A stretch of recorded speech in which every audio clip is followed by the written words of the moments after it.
fixing levels and stuff like that. I know like sometimes my sound gets too crazy as well. But submissions still open.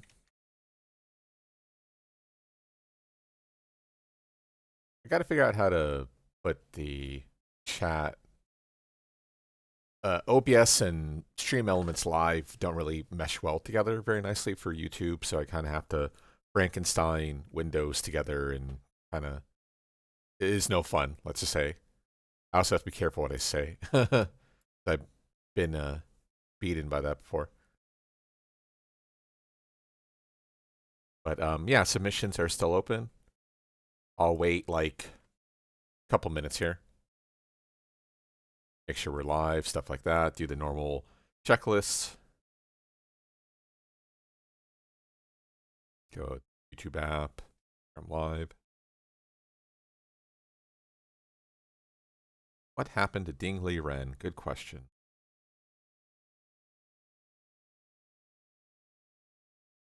Okay, I see my face on the app. Yeah, we'll start in just a minute here. Wait a little bit longer. How's it going, guys? Yeah, I was originally scheduled to do this last weekend for New Year's, but it's like, I don't know. I think most people would. I don't know. Maybe I should have done it last weekend. I don't know. Kind of things are kind of getting messed up with the scheduling now, because I can't. Usually I do this like once per month, and I don't know if it's better to wait for T8 or do it before T8. So we're kind of stuck in this weird zone where I don't know like when I should do the next one. I don't know if people are going to care like the weekend before the 26th.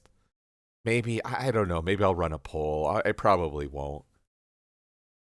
But yeah, we don't have a lot of submissions today. And actually, you know what I'll do? Let me go ahead and get some from Reddit. Let me go ahead and that's usually my backup plan. It's like, if I don't have quite enough content for you guys, we'll take a look at the, they call it. Can't think of the term. But yeah, submissions are still open. You should be able to see it in the chat while I do this. Oh yeah, gameplay critique. That's what it's called.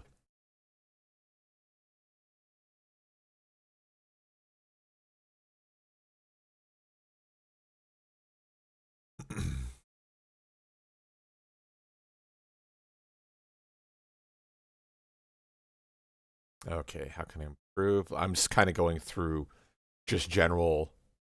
Oh yeah, this was a big one. We'll talk about this one. Talk about this one. Yeah, the idea behind like these like VOD reviews and whatnot. Any skill level can essentially apply or do whatever you want. The only recommendation is just that you kind of have an idea of how to play the game. I don't know if helping out like a first to third Dan is anything other than just like mash better, stuff like that. It's just like kind of learn your character. That's typically what I say. Learn your character first, worry about everyone second. Don't worry about the in-betweens, because you're going to go crazy if you do. So, okay. With that being said, let's go ahead and start with this one, I suppose. And let me make sure I have nothing bad. Okay, so this was one that was making the rounds last week. Display on. So this is from the perspective of the lead player here versus clearly it gets weird. It gets weird. This is kind of what I'm talking about. So I think initiate is fourth Dan. Yeah, fourth Dan. He's on demotion risk. People will call this guy Smurf, and of course he is smurfing for third Dan. But at what point do you really call someone a Smurf? Like, right, if this guy's playing at, let's say, a sixth Dan or seventh Dan, is he really smurfing at third Dan? Things kind of get kind of weird when you think of it in perspective of the rank system and stuff like that. Being 3 off the target really isn't smurfing. I've had someone in the past do that to me when I was doing a run on, I think, what was she called? Kazumi.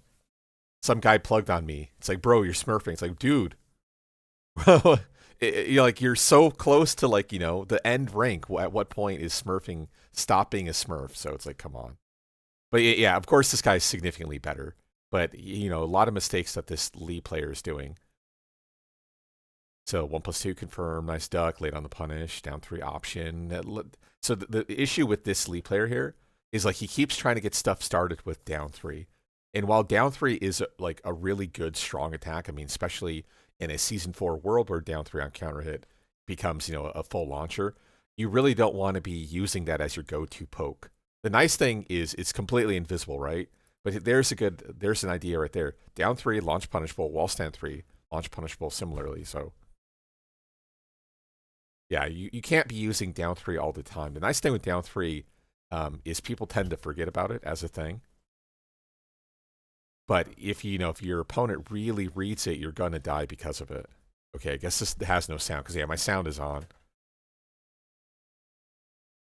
But yeah, for this guy for sure, yeah, he needs to use way less, and obviously he needs combos. So it's the same thing, right? First dan, the fourth dan, he might not have combos, but luckily that's something that's easily rectified by going to practice mode.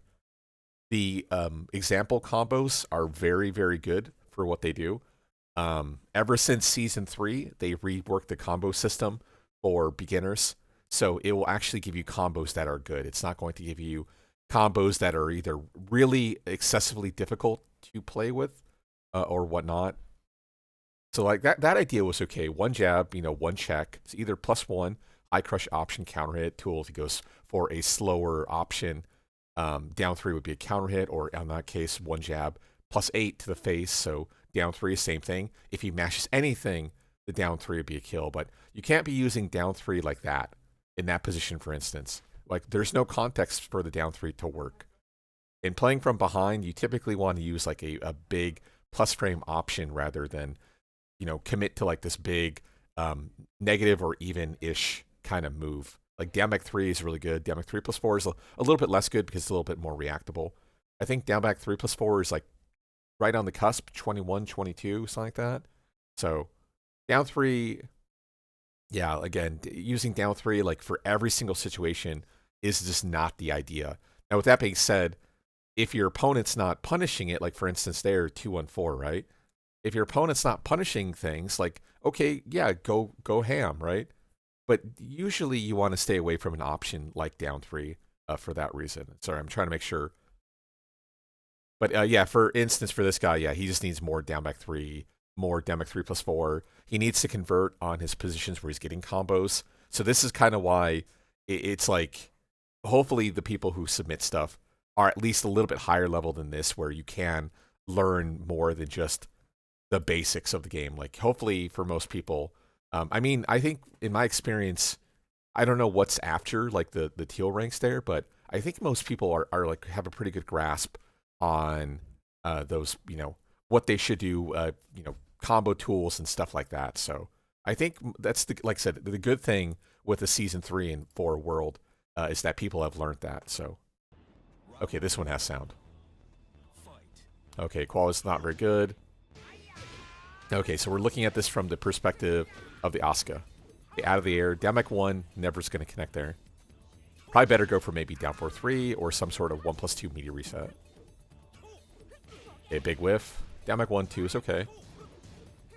Okay, interesting attempt on the punish on the Youth Fairy.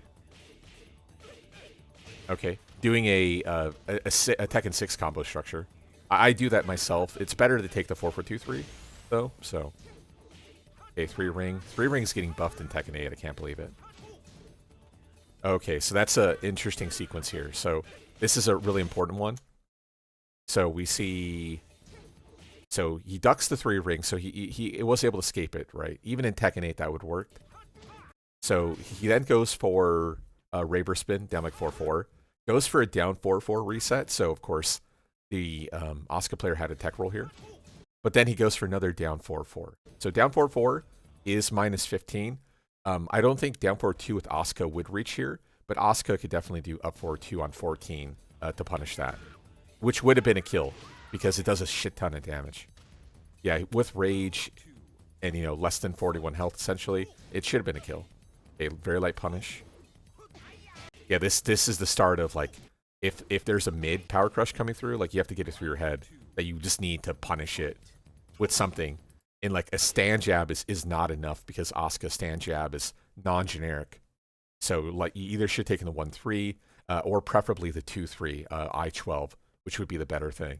So getting the muscle memory to like properly punish power crush is like really, really, really important.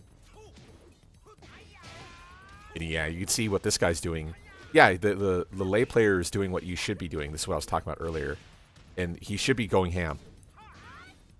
If your opponent really doesn't show you that they can make the adjustment, regardless of the level, like just keep executing. With that being said, you typically only want to go crazy when you are playing from ahead. So notice how he didn't commit to like any back 2-3 option, right? He stopped and then immediately applied pressure. So he's showing his opponent some respect, which is good. Okay, that time though. Okay, there you go, finally punished. 2-1, not the best. Although this is Wi-Fi and it's laggy, so. Okay, so actually this, I talked about that in the challenging lay 4-4-3 video. But for instance, 4-4-3 is always -14. So the Asuka player here could have done down back 1-2 as a punish. So even if the lay player goes for 4-4-3-4, the down back 1-2 will go under it. Asuka can also punish, what is he called? Lee's forward 3 option, his forward 3. Every hit of forward 3 is -18, except for the last hit, which is a high. So by mashing or punishing with down back 1-2, you punish the first hit of forward 3, or you duck the last hit. So anytime it's at least -14, and there's a high option built on the back of it, yeah, you can just punish it with Asuka. That's one of actually Asuka's really strong points, which is funny because like they're essentially kind of getting rid of it in Tekken 8. She still has it, but it's no longer a launcher, so you don't get that like really nasty option select. But notice in this position, the Asuka player goes for down forward 1 on I-13. That second hit only hit because keep in mind he's -14 right after 4-4-3. This hit only hit because he mashed in between the string. You can't counter hit punish in Tekken. There is no such thing. The only such thing is with throws, but they were changed also in going from CBT to the demo or final build. So you can't even like properly punish with throws anymore. So keep that in mind. But yeah, you can counter it with a throw, but that's a whole different conversation. Okay, gotta punish that. Yeah, no way to confirm the wall stand 1. Okay, full crouch down forward 3+4. Got the conversion. Yeah, so this is just like I'm going to mash and my opponent's going to mash, and whoever mashes first, you know, wins. Or like who wants to play chicken, right? But if you're mashing with these options, up 4-3 with Asuka is like very strong. But like you can still counterplay against it. You can backdash like you saw there. Deep sidestep you can also do. So at least got the conversion. I mean, if you're gonna force like some sort of meta like that, at least convert. So he at least converted. Okay, 50-50 forced. Yeah, down back 4 is not smart. Should have taken either generic down forward, generic down 3. Doesn't really matter. Or like a back 4. Back 4 is the most common trap idea in that position. Okay, yeah, this guy needs better combos. Like, look at he just did Tooth Fairy, so he had to do something launch punishable, and he did a combo that was like 30-something damage, almost 40 damage. That's not enough.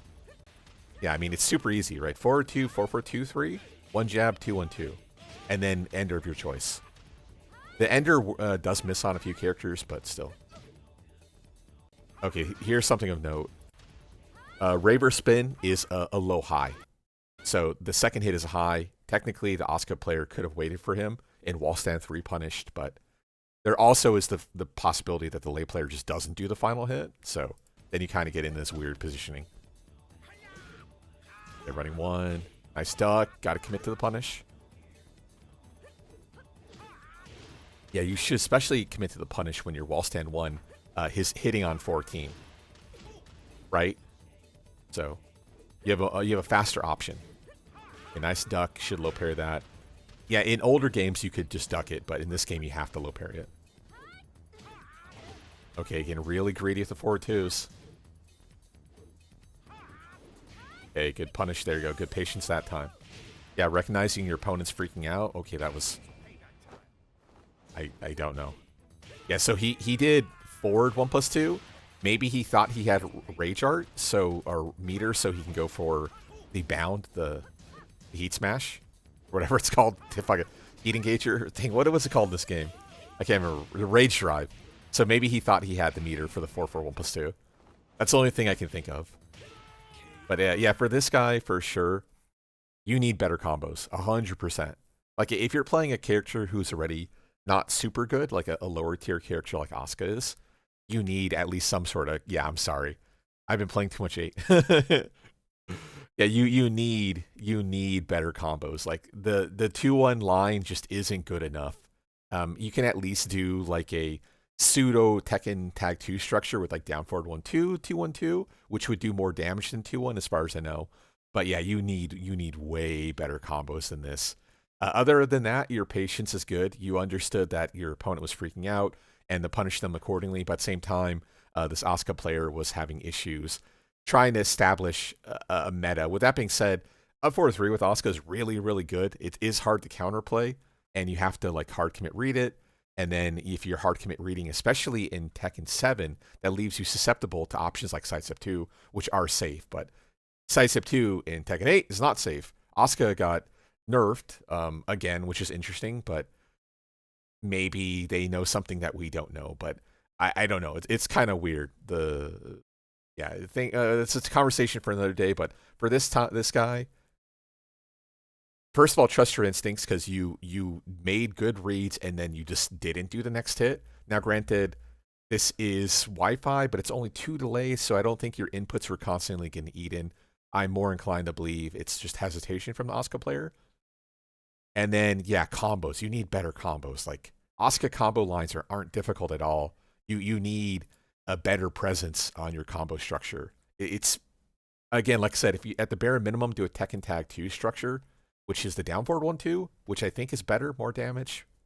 I don't know. It's just something to think about. Okay, let's get to the real reviews, since I think it's time now, right? Okay, it's not quite time yet. Submissions are still open.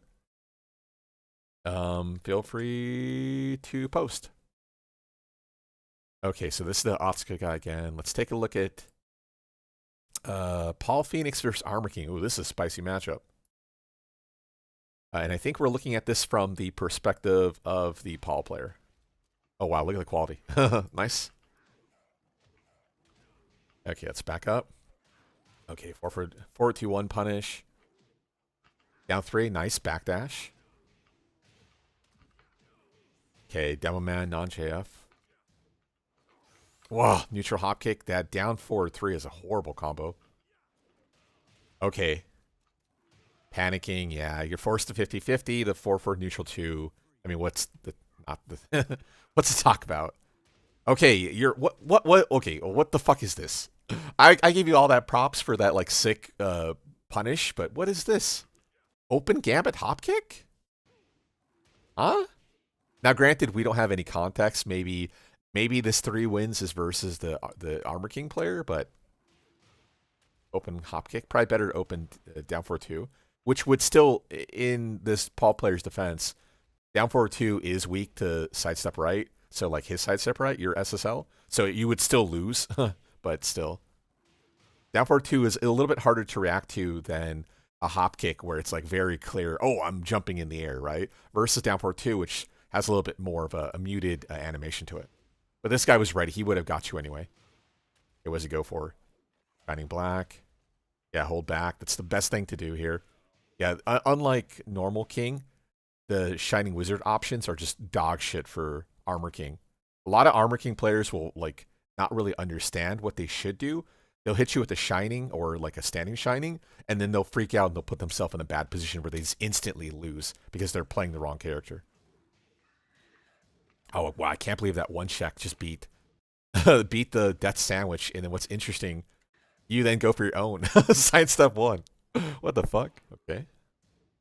Okay, good patience. Big down 4-3. Good break.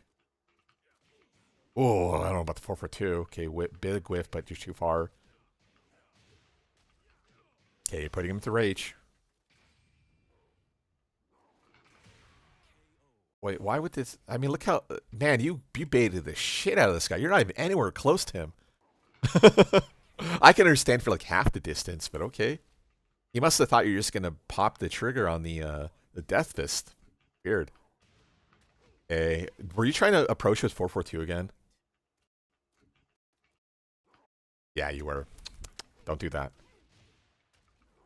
Yeah, the cool thing about 442-1 is in Tekken 8, it has just frame sparks on it, so it's kind of cool. It's like, oh, look at me. Yeah, so in Tekken 8, it does chip damage because it has sparks, and then it has sparks so it does more damage, period. So it's a weird kind of addition to the character. Paul's pretty cool.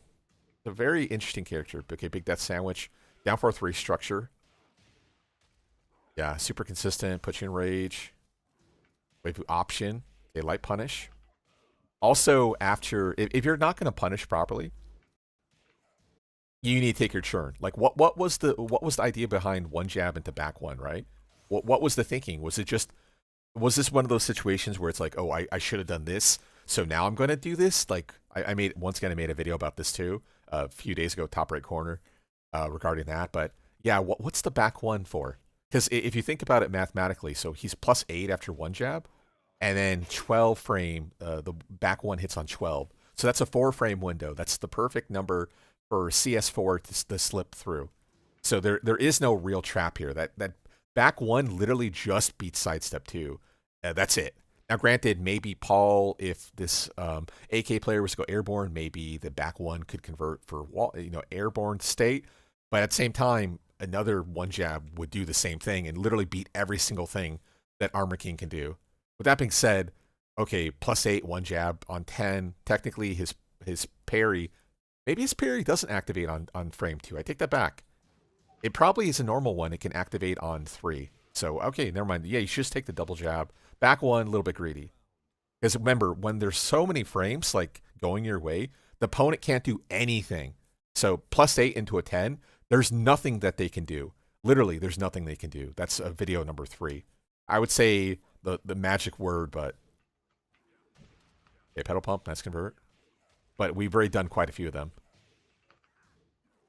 Okay, cancel option. Very greedy. Keep in mind, when you're performing like the 4-4-2 cancel here, so you cancel low, you can see what the opponent's going to do.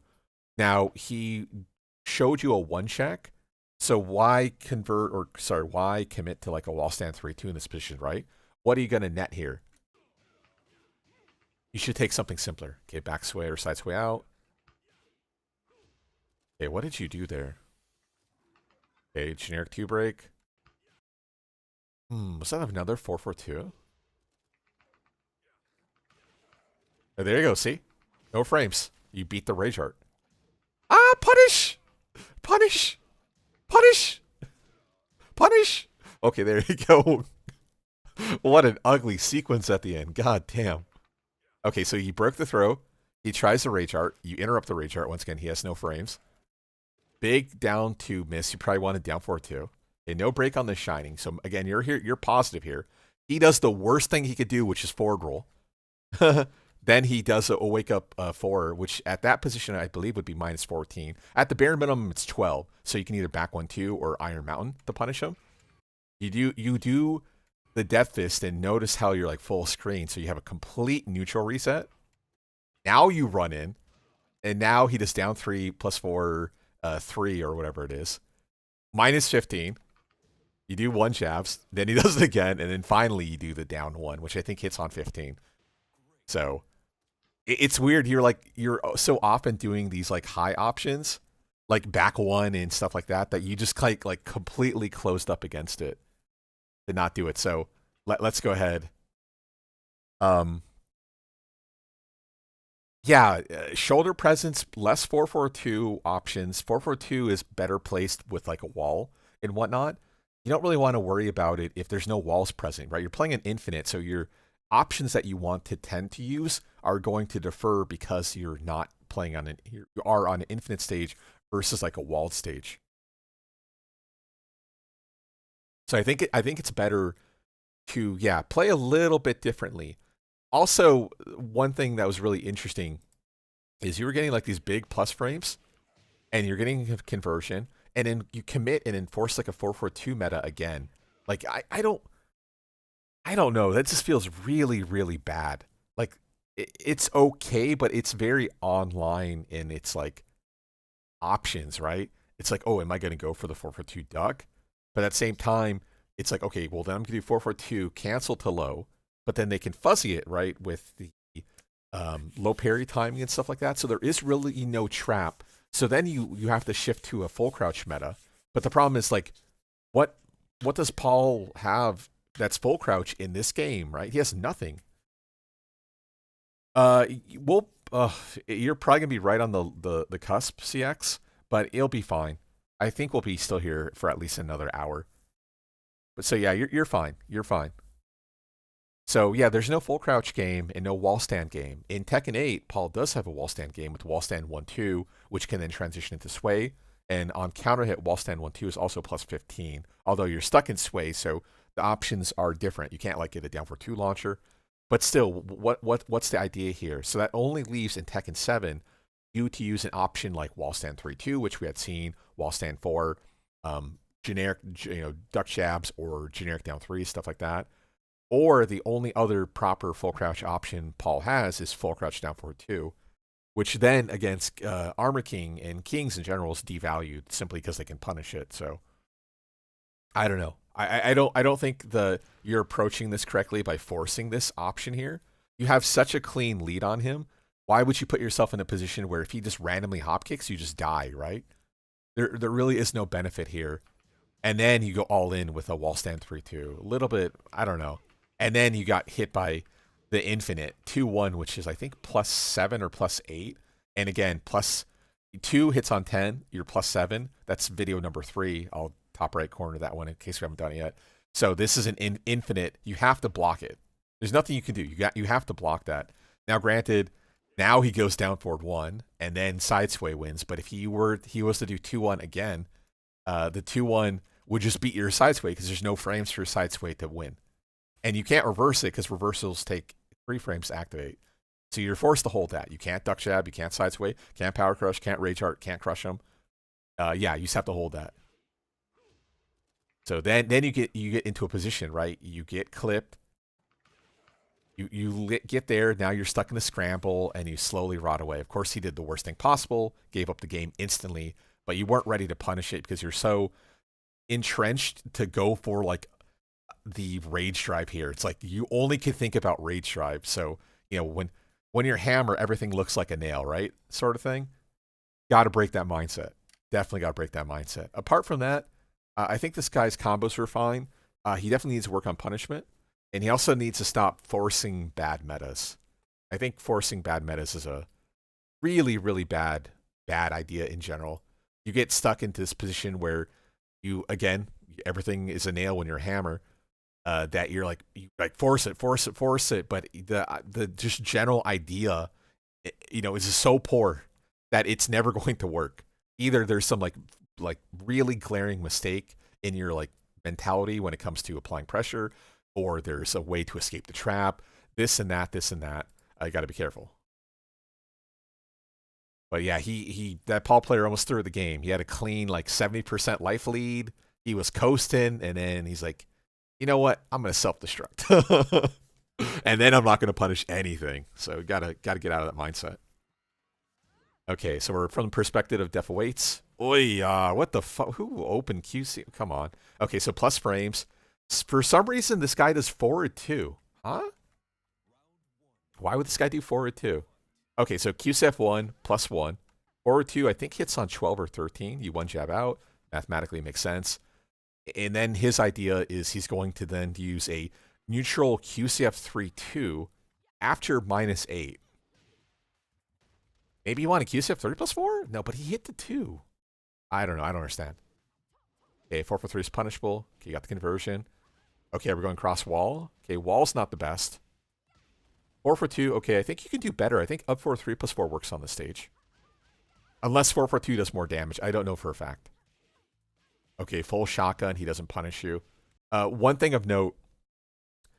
This stage is really, really, really, really, really, really fucking good for Anna. So when you go full shotgun, he can punish you with back 2-2, which is her 14 frame punisher. And I think she can up forward 3+4 for ground reset for a launch. So you gotta be really, really careful with putting yourself into really bad positions against Ana on this stage, because Ana, just like Lee, can do special things they can only do on this stage. So yeah, I think there's a launcher in that position that she could have killed you for. So be careful with -14s. Okay, wow, just full CGM up 4-3. Let's go. Okay, force 50-50. Yeah, you just have to guess, right? There's nothing you could have done there. You got clipped initially. He cancels and the sights up 1+2. I splat. Not the best combo, but he gets easy conversion. And the reason, of course, this is a bad combo is exactly what I was just talking about, right? You're playing a character who's very superior, Ana, e.g., on this stage. Why would you break the floor, right? There's no reason. You easy kill. Why would you break the floor? Why would you break the resource that makes your character so much scarier with the floor break? Okay, safe option. Wow, what a magic 4. What the hell? How did that even hit? Okay, let watch that in slow motion. What the fuck did he do?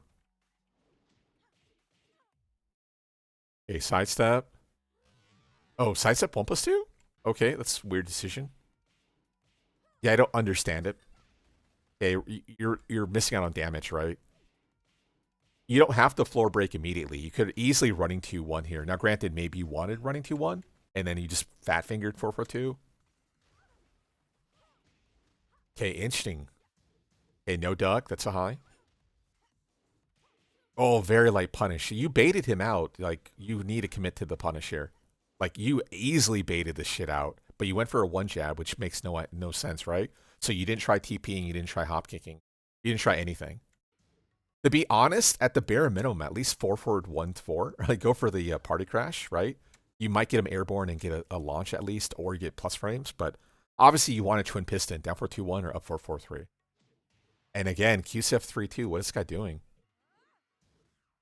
Big whiff. Wow, forward 1, okay. He's parting. Okay, no punish. The mid cancels, mid options are all -13. So at the bare minimum, you want to do 2 back on 12, but here, down 4-3, 1+2 is probably more valuable, simply because you'll push him closer to the wall via knockdown. Okay, no punish. Okay, yeah, this ping is really good in only 1 rollback frame. Your jet.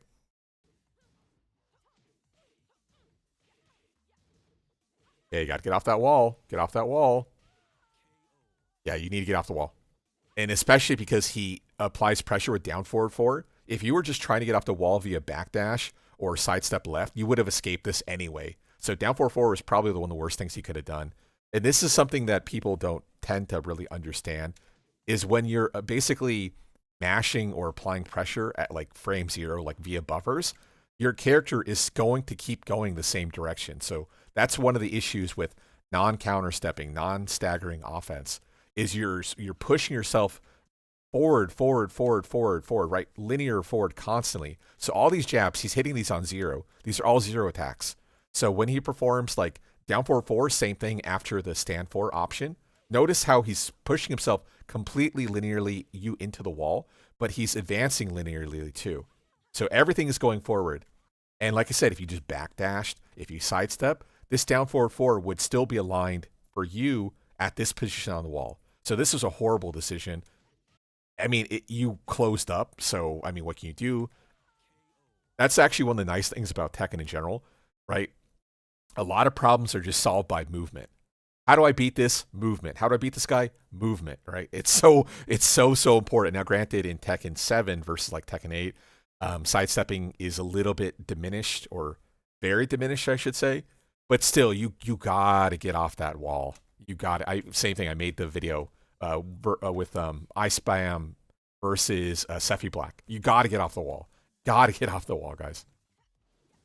Okay. Yeah, you did that weird thing where people step and then counter step back in.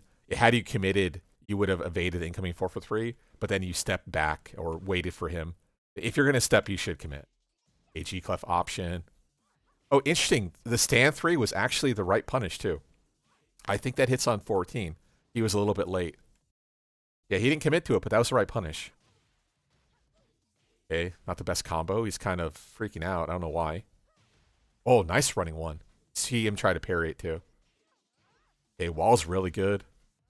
A horrible combo. Maybe he wanted, of course, contextually, he wanted running 3-2. Yeah, crossover. You have no choice.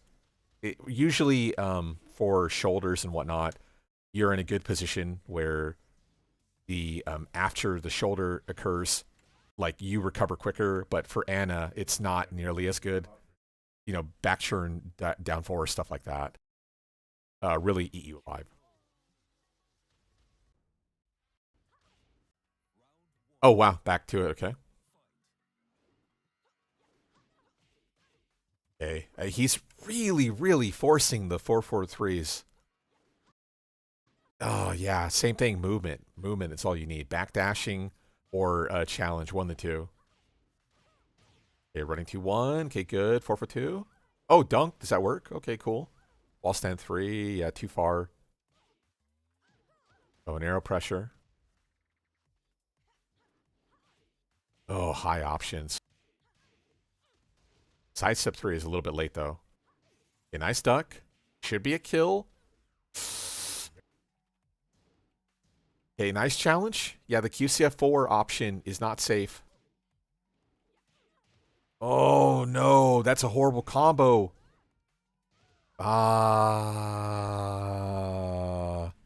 Okay, so let's talk this whole sequence here. So nice duck. So 4 for 1. Or sorry, you did shotgun roll to the right, which is perfect because you want to stay off the wall. Shotgun roll off of it, but then you unfortunately dropped the party crash. Like, I'm very confident this was a party crash attempt because party crash 4 probably still would have got him on the wall, but at least he would have got something to go with it. So then stand for option. He goes QCF4, so he's punishable. You party crash to go the push in, which is fine. Party crash, party crash. You see him closing up, right? He's expecting to go high. Now he's making his way off the wall because, yeah, you unfortunately essentially let the neutral reset. So instead, this guy's like, you know what? I'm going to party here. I'm going to go running 3, which gives you the, old school female running option. Now, there's probably a proper punish that Julia can do here. Like, even Party Crasher probably still would have hit him. Not for a launcher, but you still would have got something. In like a perfect world, like, I think like War Drum, Force Slide 2 probably would have launched him. But, oh man, I mean, your movement's good. Right? You made the great read. You're like, okay, this guy's going to push out at me. I'm going to take the little chip hit, backdash, backdash. And unfortunately, you get clipped by the third hit, which leads to the 4, which is the Mondo launcher. So now it's his game to win. So he does the smart thing. He does down forward 3, but unfortunately, he does the full series. Like a stand 4 probably would have got you directly onto the wall via high splat. And then there would be a line where he could break the floor or something. But unfortunately, he doesn't count how many hits he has in his combo and goes for it. Yeah, so again, then he pops it. Luckily, you're able to stand up in time. And then, yeah, force 50-50. He goes for wall stand 3 and probably stays in CGM. Yeah, he does. Context-wise, it's better for him to take the plus frames and go for wall stand 4. That way, in case you do block it, he can't get punished. But at the same time, when the game ends, you can still do inputs. So it's possible that he just did wall stand 3, and then while the game is frozen here, then he tapped back, right, for a taunt. That's one of the things like you can't really read too much into is that fact alone. You don't always have to go for like a crazy string. Sometimes a single hit poke, and then at the end of the round, once you've already won, then you do the final hit. It's like, oh, okay, well maybe he's crazy, right? Maybe he's gonna go for the final string when in actuality you didn't. Okay, probably better to break the floor. This again is I'm playing against Anna. I'm playing against King, Armor King. You need to break the floor. You got to break the floor. You got to take away the resources. A very light punish. Yeah, G-Clef on +2 is not enough. I don't know if down 4-3 would give you the splat at that distance, but it's better to go for it.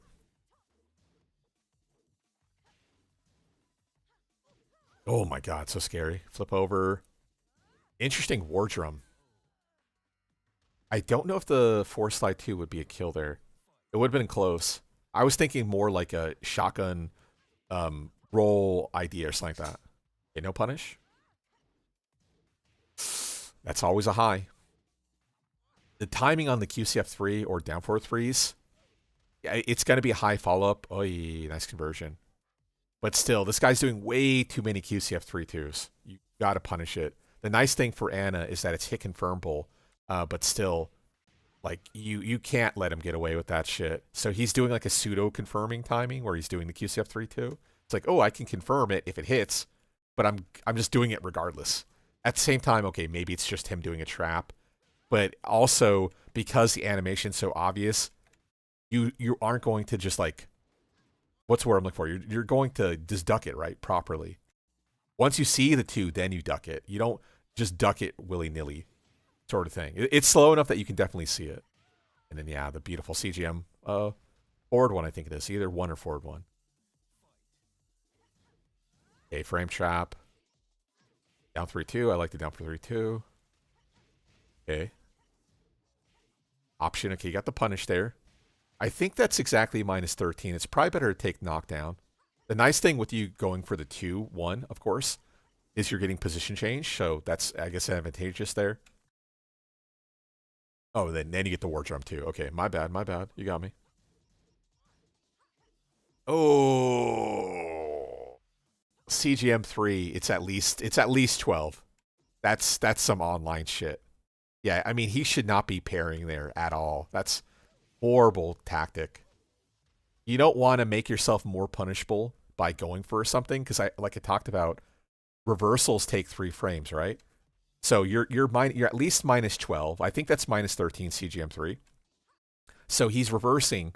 So again, your minus 13 or your minus 12, let's say, is now at an additional 2 frames punishable. So if you had like a jet upper here, and you're playing like Brian, of course, that means if you jet upper to punish it, it would punish it because he's trying to reverse. He has no frames to reverse it quite yet.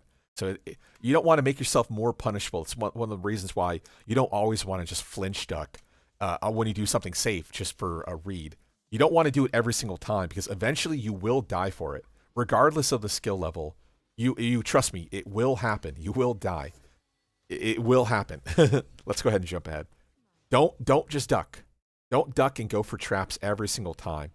A good player will pick up on it, and B, like I said, you'll get random out. Eventually, someone's just going to go for a big mid. You're going to get hit. You're like, why the fuck did I duck there? Yeah, stop ducking there. That's why I tend to use like the word or like the phrase sustainable strategy. Okay, I like that reset. That was cheeky. That was actually a really good trap. Okay, not punishable. Okay, minus 14 on full crouch forward 2. So you can do wall stand 4 or full crouch down forward 2 to punish it. Oh, feels bad, man. Ouch. Yeah, you did go for the shotgun roll. I think that's why I tend to use what's called 4-4-1 party crasher. Okay, greedy. Yeah, he wanted the full option. 4-4 is punishable. Nice duck. Ooh, that was good. That was good. You didn't break the floor though, but that was good. Okay, let's talk about this, right?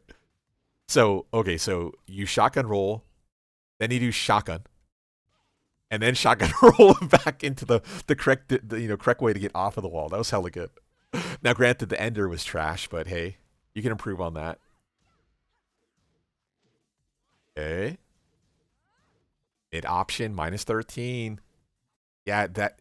In a Season 4, Season 5 world, that's a launcher. You gotta punish that. I talked about this last stream. You're airborne, right? You're doing a whole string up forward 4-3. Like, you have time to confirm that he's airborne. Don't get lazy. You have time.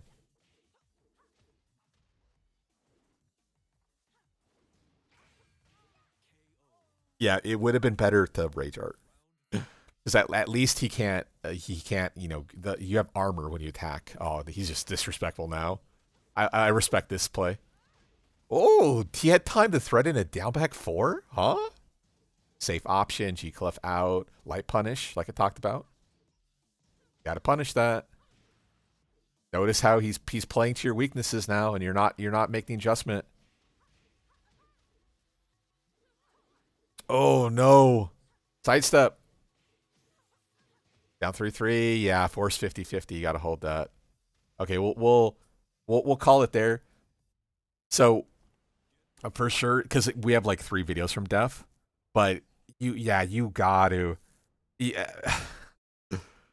got to get the conversions against airborne, because like we talked about like last stream, you were dropping airborne conversion. So again, if you're doing a 2-hit string like up forward 4-3, when the first hit of up forward 4 occurs, you can still like contextualize what's happening right on the screen, and then when you hit the 3, your mind should be like queuing up, okay, what am I going to do next? You can convert something, whether it be Party Crasher or some other line. We already seen that you know how to do shotgun roll option and then really push in and then get him off the wall. So clearly, like, you have like the mental prowess that's there. You just need a nice conversion from him. You got to really, really get control on what launches you're doing and what you are going to do afterwards to confirm, what's going on. Like, for instance, that's so weird. Like, you constantly do like twin piston into stand 4. So are you like mentally just making the adjustment, like you're worried that the combo's going to drop now? Like, I don't understand. But yeah, you need to make that jump that you can understand when the opponent's airborne, because quite a few characters can consistently get airborne combos and whatnot, right? Okay, what was that combo? Okay, so not that. Okay, so let's talk about combos. So running 2-1, eye splat. So wall splat doesn't count as your wall hit. You do a bound 4-for-2. 4-for-2 bounds do not cause wall hits, wall splats either. And then you have power splat. Because you've had no hits in your combo line thus far, the power splat essentially doesn't have any penalty on it, which is why the Ana player took forever to hit into low slump. It's still probably better to go for the delayed 1 option, the blue spark, anyway, so. Okay, one final thing of note here. Julia, queen of -14. This is -14. Ana has meter. That's she can rage art your ass. Keep that in mind. Op kick, she can rage art. 4-for-3, she can rage art. Shotgun, she can rage art. Full shotgun line. You have a lot of -14s when your opponent has like full rage, whether it be Ana, Ana, Jin, or Steve. You gotta be careful. You gotta be careful. You don't want to go things willy-nilly. 4-for-3 in this position. The good news is it would be a launcher, right? Your 4-for-3 would wall splat her, and you get a conversion like shotgun roll 3 off the wall, or party crash 4, which would give you the kill. But keep that in mind. You're playing against your opponent who's on the screen at the same time. So you have to weigh things like rage arts and special rage drive punishment. Going back to Steve, for instance, rage drive punisher on I-14 launcher. He doesn't have to commit to the rage art on 13. He can do rage drive on 14, which equally kills you, right? Because you're playing Julia. So Julia is a great character. She's very, very strong. But she does have some faults that can really get you killed. Like, for instance, down 3-2 or down 4-1. No, I take that back. You're down 4-1. I think it's only 12. But you have to be careful when strategizing how you want to beat your opponent. So we'll talk more later, Def, because like I said, you do have quite a few videos here. So we'll get back to you. Okay, damn, we have some spicy ones coming up too. Can't wait. Oh yeah, and sorry, submissions are still open. I haven't looked at the new list yet, but submissions are still open, guys. They'll be open probably about an hour more. Okay, so we have Ganryu, who a couple streams ago we had watched him play versus JDCR, and now today we're going to be playing against Rukang. Oh, okay. What the fuck was that? What'd you try doing? Sidestep, 1-2. Okay, you just dashed in, missed time, back 1. 1 down 4, okay. Gotta be careful, down back 4. -14 in this game. It is launch punishable in 8. Shoutouts. But at 14, it's still launch punishable. Okay, beautiful duck.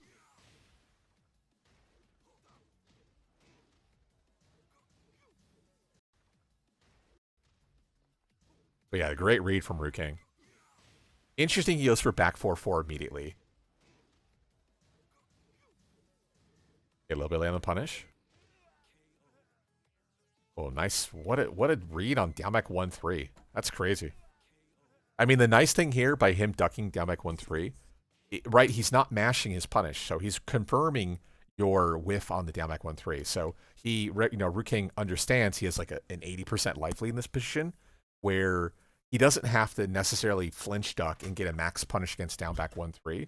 He can just wait for the whiff and then wall stand 4. So that way, if if Conqueror here goes for down back 1/2, which is a counter at launcher, he doesn't instantly lose. So, you force the play to your outs, but your opponent also can understand that they don't have to necessarily they don't have to kill you immediately. They can play with their health life lead against you. While sidestep 1/2, interesting. An option. Okay, now for 1 back. Yeah, the 1 check beat because you're -3. Down back 4. Okay, nice sidestep. Probably better in this position to commit to something than to sidestep and then hop kick. Orbital with Leroy is very slow. They nerfed it in season 3 or 4. I want to say it's 29 or 31, something like that. It's pretty fucking slow. Unfortunately, that's one of the problems with Leroy, right? Is you have all these like punishable options and or everything is slow. So 4-4-2-2 is -15. Twin Piston down 4-2, 1+2 is -15. So what do you do as Leroy, right? It's probably better just to go for I-14, sidestep 1+2, and then confirm. Because at least like second hit non-confirm, like if you block second hit, you're only -7. So it's not horrible. And then also, there you go. So rolling punch that time, 1+2. Big CD1. Okay, bad combo. Yeah. Now that's a Leroy problem, right? So interrupt 1-2-4. You're 1-2-4. So you're like, okay, I'm gonna go for Hermit 3, because if he mashes Power Crush, we'll beat it. And then furthermore, back 4 with Leroy back, Hermit is slower. So at +3, the belly bump still might win. I don't know exactly, but still, it's like feels bad, man. And then again, you have so little frame advantage that you're +1 after Hermit 3-4. And then you try to get something going. He commits to deep sidestep and then go up 4-4. Yeah, so we go over every skill bracket. The only requirement is that you kind of know how to play the game. If someone is complete, like beginner, it's not going to be a good use of our time. But as long as you kind of know how to play, and I'm talking like low B ranks, but just above teal, whatever, like Grandmaster mentor kind of rank. So above that, anything below that, it's probably just like you just have to get better in period. You have to do everything. So like as long as you kind of know how to play, you'll be fine. So yeah, he doesn't have to be TG, TGO kind of rank, although these are very interesting.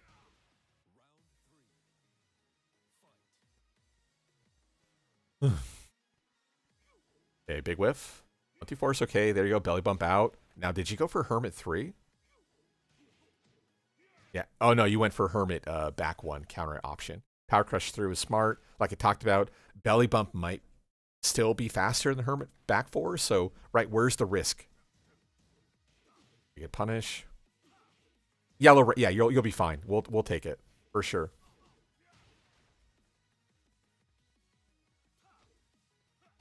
Okay, big down was 2. Hey, you're +0. What are you gonna go for? Down 4, solo poke. Okay, I don't hate it. The only part like I hate about you going for down 4 is you're right. You put him into rage, so you do a little poke for not the best reward, and now he's into rage. The good news is you hell sweep, breakable wall. Oh no. Oh no, nice backdash. Oh my god. Stand 3 anti-air. Oh shit. Yo, that was ugly. Oh, rough. Okay, big gun. Nice. Down for 4 line. Okay, you go and carry variation. Okay, get the carry. Ooh, I don't like the meter pop. Okay, you're doing...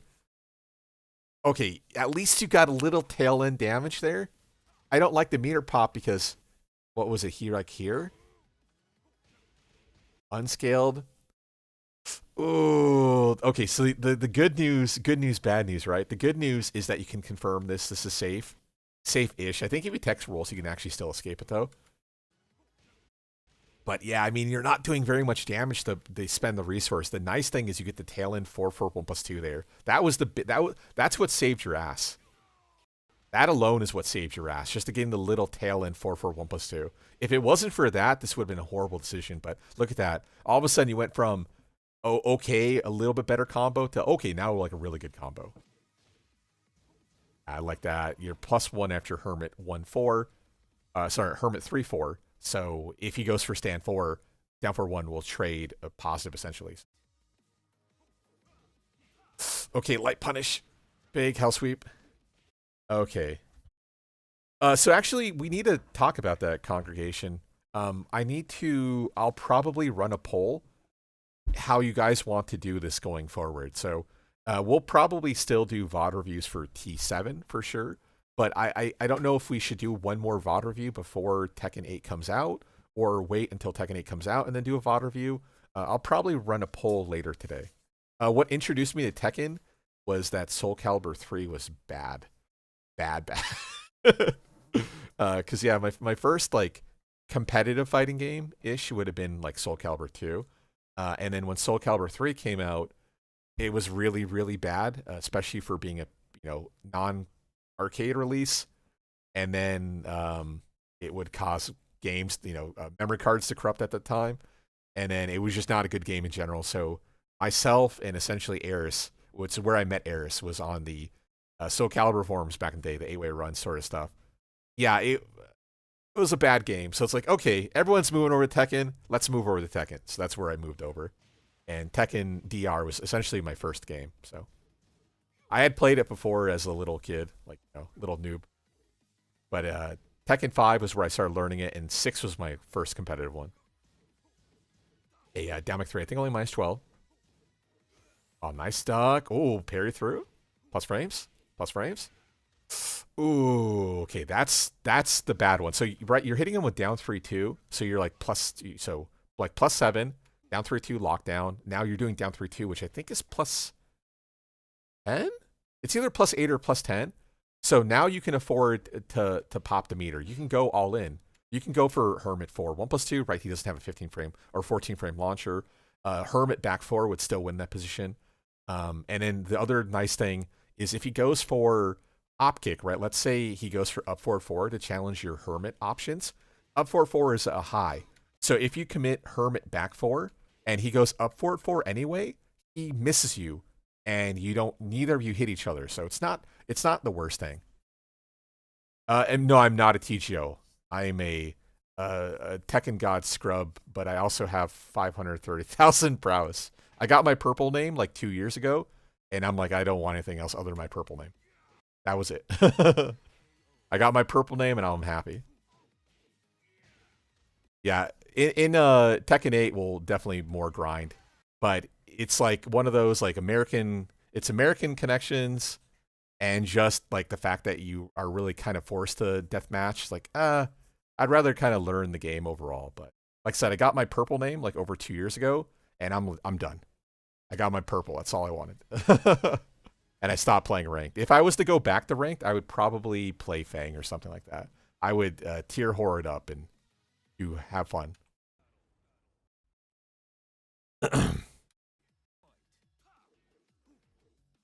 Down opener. Option, okay, no punish. Rukang will eventually punish that, though, so that's one of the nice things with playing against someone who's experienced. Eventually they're going to punish it, but for now, okay, nice confirm. Deep step. Okay, there you go. Nice pickup. Forward 1, of course. Okay, unskilled hit. Perfect. Nice combo structure. Ooh, the immediate run in. Now, what position was he at, though? Oh, just timed while stand 4. Oh, man, the 4-4-2 is so good. People sleep on Bob. Bob's a really good fucking character. Like, look at how far you are. Even your diagonal wall, too. That's crazy. Okay, I don't remember how punishable down 2-4 is. Down 2, of course, by itself is -15 in this game. I don't know if down 2-4 is 14. Nice back 2 challenge. That was off of wall stand 4, right? Whiff? Wall stand 4. Okay, so he went for down forward 1. Perfect timing. The nice thing for down forward 1, hitting on 14, so a little bit slower. Back 2 is his I-13. Big whiff.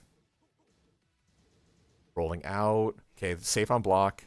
You are -7 though, so you might have tried duck jabbing and got clipped at -7. Okay, nice short carry. Interesting. I wonder if you could thread in a Hermit forward 4. I don't know. Probably not, right?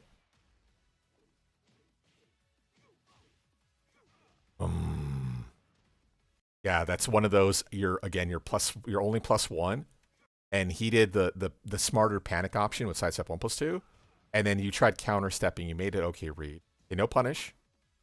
So CD3 4 is I believe -10, but you can also sidestep right to punish it.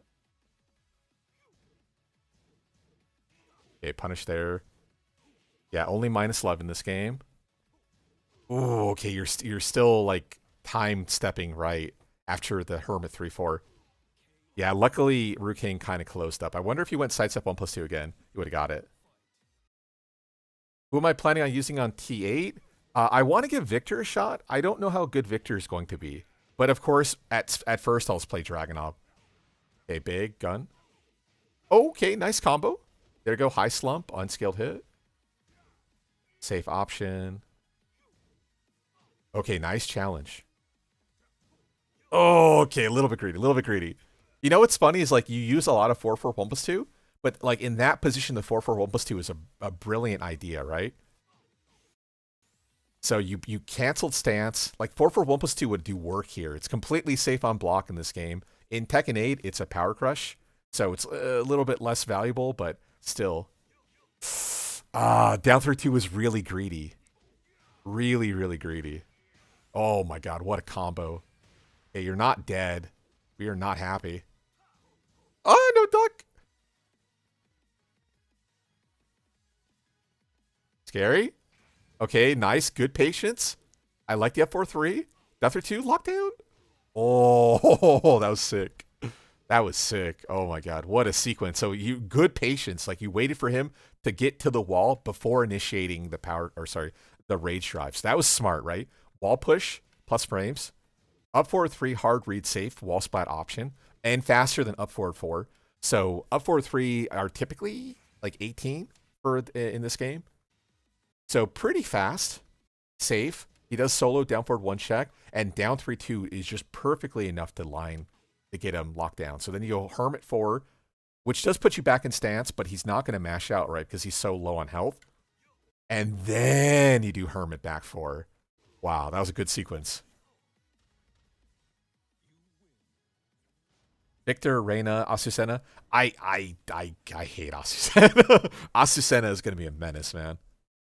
I will definitely give Reina a try because Reina looks pretty interesting, but I definitely want to try Victor just because I want to see what it's like to play a character who cannot block. Period. His stance, like lie stance, I think it is. He cannot block and lie at all, so you have to completely play him predictive, which means you're going to look like a fucking psychic when you play him. I don't know how good he's going to be. Like I said, I'm inclined to believe he's not going to be very good, like in the grand scheme of things. But Azucena and Reina will probably be plenty good for him. Are you a bad person for wishing Geese to come back? I hope Eliza does come back. Geese, to be honest, isn't horrible. If they were to like change a few things on him, he would be much more manageable. But he definitely plays most of 2D. Like he's the most Tekken 2D character because like you're forced to use meter to do like really good damage with him, whereas Eliza can still have pretty good damage without meter. So same thing with Akuma. Like both those characters have actual punishers that Geese doesn't have. So in that way, he does play the most like Tekken. Whoa, what a hell sweep! Yeah, probably better to take the 2-2 punish there though, Conqueror. Right, so you're +7 after the belly bump. It's probably better to take the 2-2. I mean, the good thing is he's not going to duck there, realistically. He's so far ahead on health, there's no reason for him to duck. Okay, there you go. Good patience again. Oh, throw a 10-string? Hello? Now you're in trouble. Oh, okay. That was actually really smart. You just waited. This little single 1 check. That was tight. Oh, yeah. Submissions are still open, guys, by the way. Okay, Weibu, good patience. 4-2. Oh, you gotta be careful. Down forward 1-1. He's already shown that he can. Oh no, now you're dead. 4 for 3. Oh, he probably could have done a better combo, but it doesn't matter. You're dead. God, Bob is good. Bob is really is a really good character. I think it's one of the reasons. Whoa! I think it's one of the reasons why Ulsan still plays him. Yeah, you use your spin. Yeah.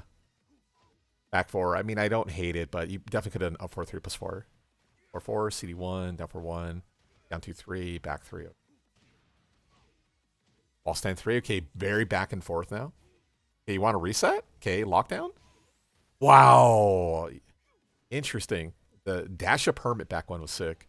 Out into the full 2-1 series. Okay. Wow, good read. I mean, I wouldn't necessarily recommend that you guys use 2-1-2 like that, right? Because the third hit of 2-1-2 is a high.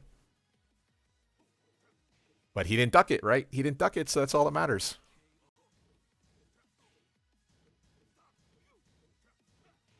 Minus 11. Got to punish that.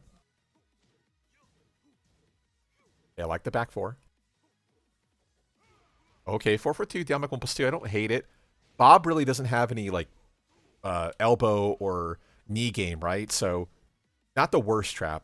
Especially, down back 1 plus 2 is, like, so valuable in Tekken 8 because it's his heat engager, and it's also a launcher in Tekken 8.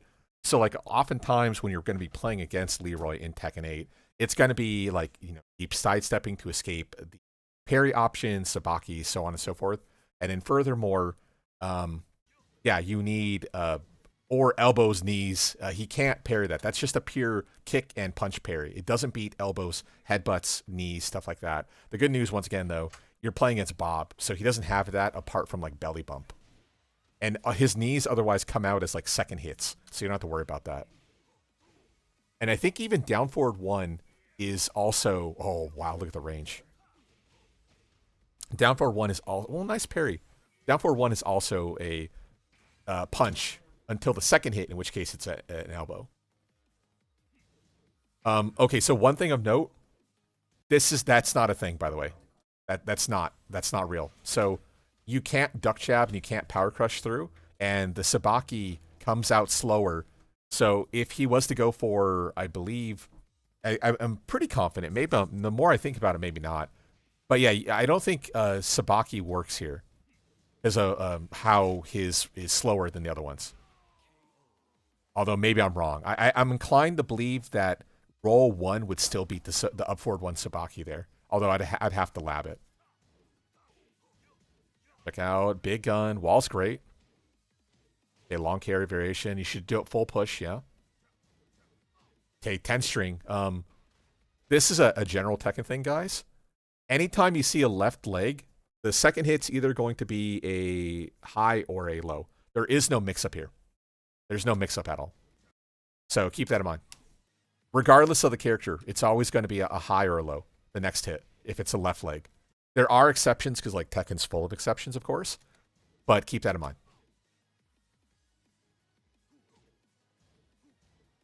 I like good patience. Down back 4 is negative on hit. I think minus 5. Whee! Non-commit hell sweep. Plus frames. Oh, I can't hit. You hit him because he's a big boy. Okay, what are you going to do? Oh! What are you doing? Oh, no, and you don't even delay side roll? Punish? Yeah, you could still sidestep right there. Oh my god. Off the wall, you're dead. The rank 3's meaty. Oh, double KO, though. Oh, that's how it ends. Wow. That sucks. Yeah, good patience. Lockdown. I like the gun option. Yeah, Ruking is definitely gas pedaling, so the gun isn't horrible there. Usually you don't want to push out at plus at like range 2-ish. But it's okay, because if you like tries to attack in the gun on 12, it's going to hit. And this was the fatal mistake, right? Wake up 3, plus 6. Dash up, down back 3, and you don't commit to the 1 plus 2. Unfortunately, down back 3, not only, of course, is launch punishable, like, you know, neutral hop kick punishable. But also the fact that it's like minus 9 on hit. So it's like, it's not your churn ever anymore. Luckily, you sidestep and he's already closed up. Down 3, 2. Okay, forward 4. Somehow Orbital still hits him. Okay, you do solo down forward 1, which is smart. Wake up 3 probably would have killed you otherwise. and then he guns from downtown, or sorry, blue ball from downtown, and now you're caught. And unfortunately, yeah, you don't even like do any sort of delayed side roll or any tech at all. You wait for him to knock you down, which is okay, but smartly enough for Root King, he uses back three for steel pedal. So now instead of you being able to immediately tech, now you're forced to tech roll close, which then allows him to wave you up. So again, so he does CD 3-4, which I believe is -10. You can at least, again, sidestep right to launch punish it. And then you don't take your turn after down forward 1-1 because I don't think you thought it was going to hit. But at the same time, why, if you don't think it's going to hit, what was your plan? And it's not laggy either. This is a good connection.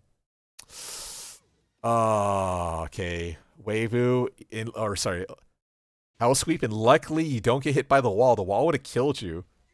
And then he 3+4 out in his trade. Oh, that's so crazy. Okay, Conqueror. I would say I think you need the 2/2 presence there. I think the +7 or +8 for Leroy is so valuable, definitely for applying pressure. Also, like we talked about earlier, when you had him at the wall, and then he made like the really sick duck read against you, that like churned the tide essentially in this battle. I don't remember exactly where it was, but like you were doing such a good job of using 4 for 1+2 and down 1+2 that you kind of stopped using it. Like for instance, the last time we had seen the 4 for 1+2 was in game 1. And same thing with like down 1+2 is like you completely like just forgot about them as moves.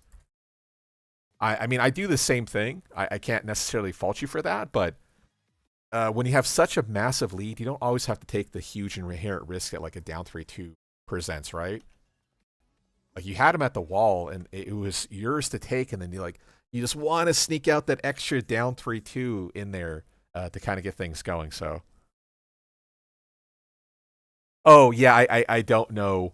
Yeah, I don't know why this was a victory for him. It's a player match or a session mode. So this is probably in tournament, which means I presume that Congrue lost 2-1 because this is likely tournament. But if the person is there you go. Yeah, if the person is the host of the whatever the session, they get a victory.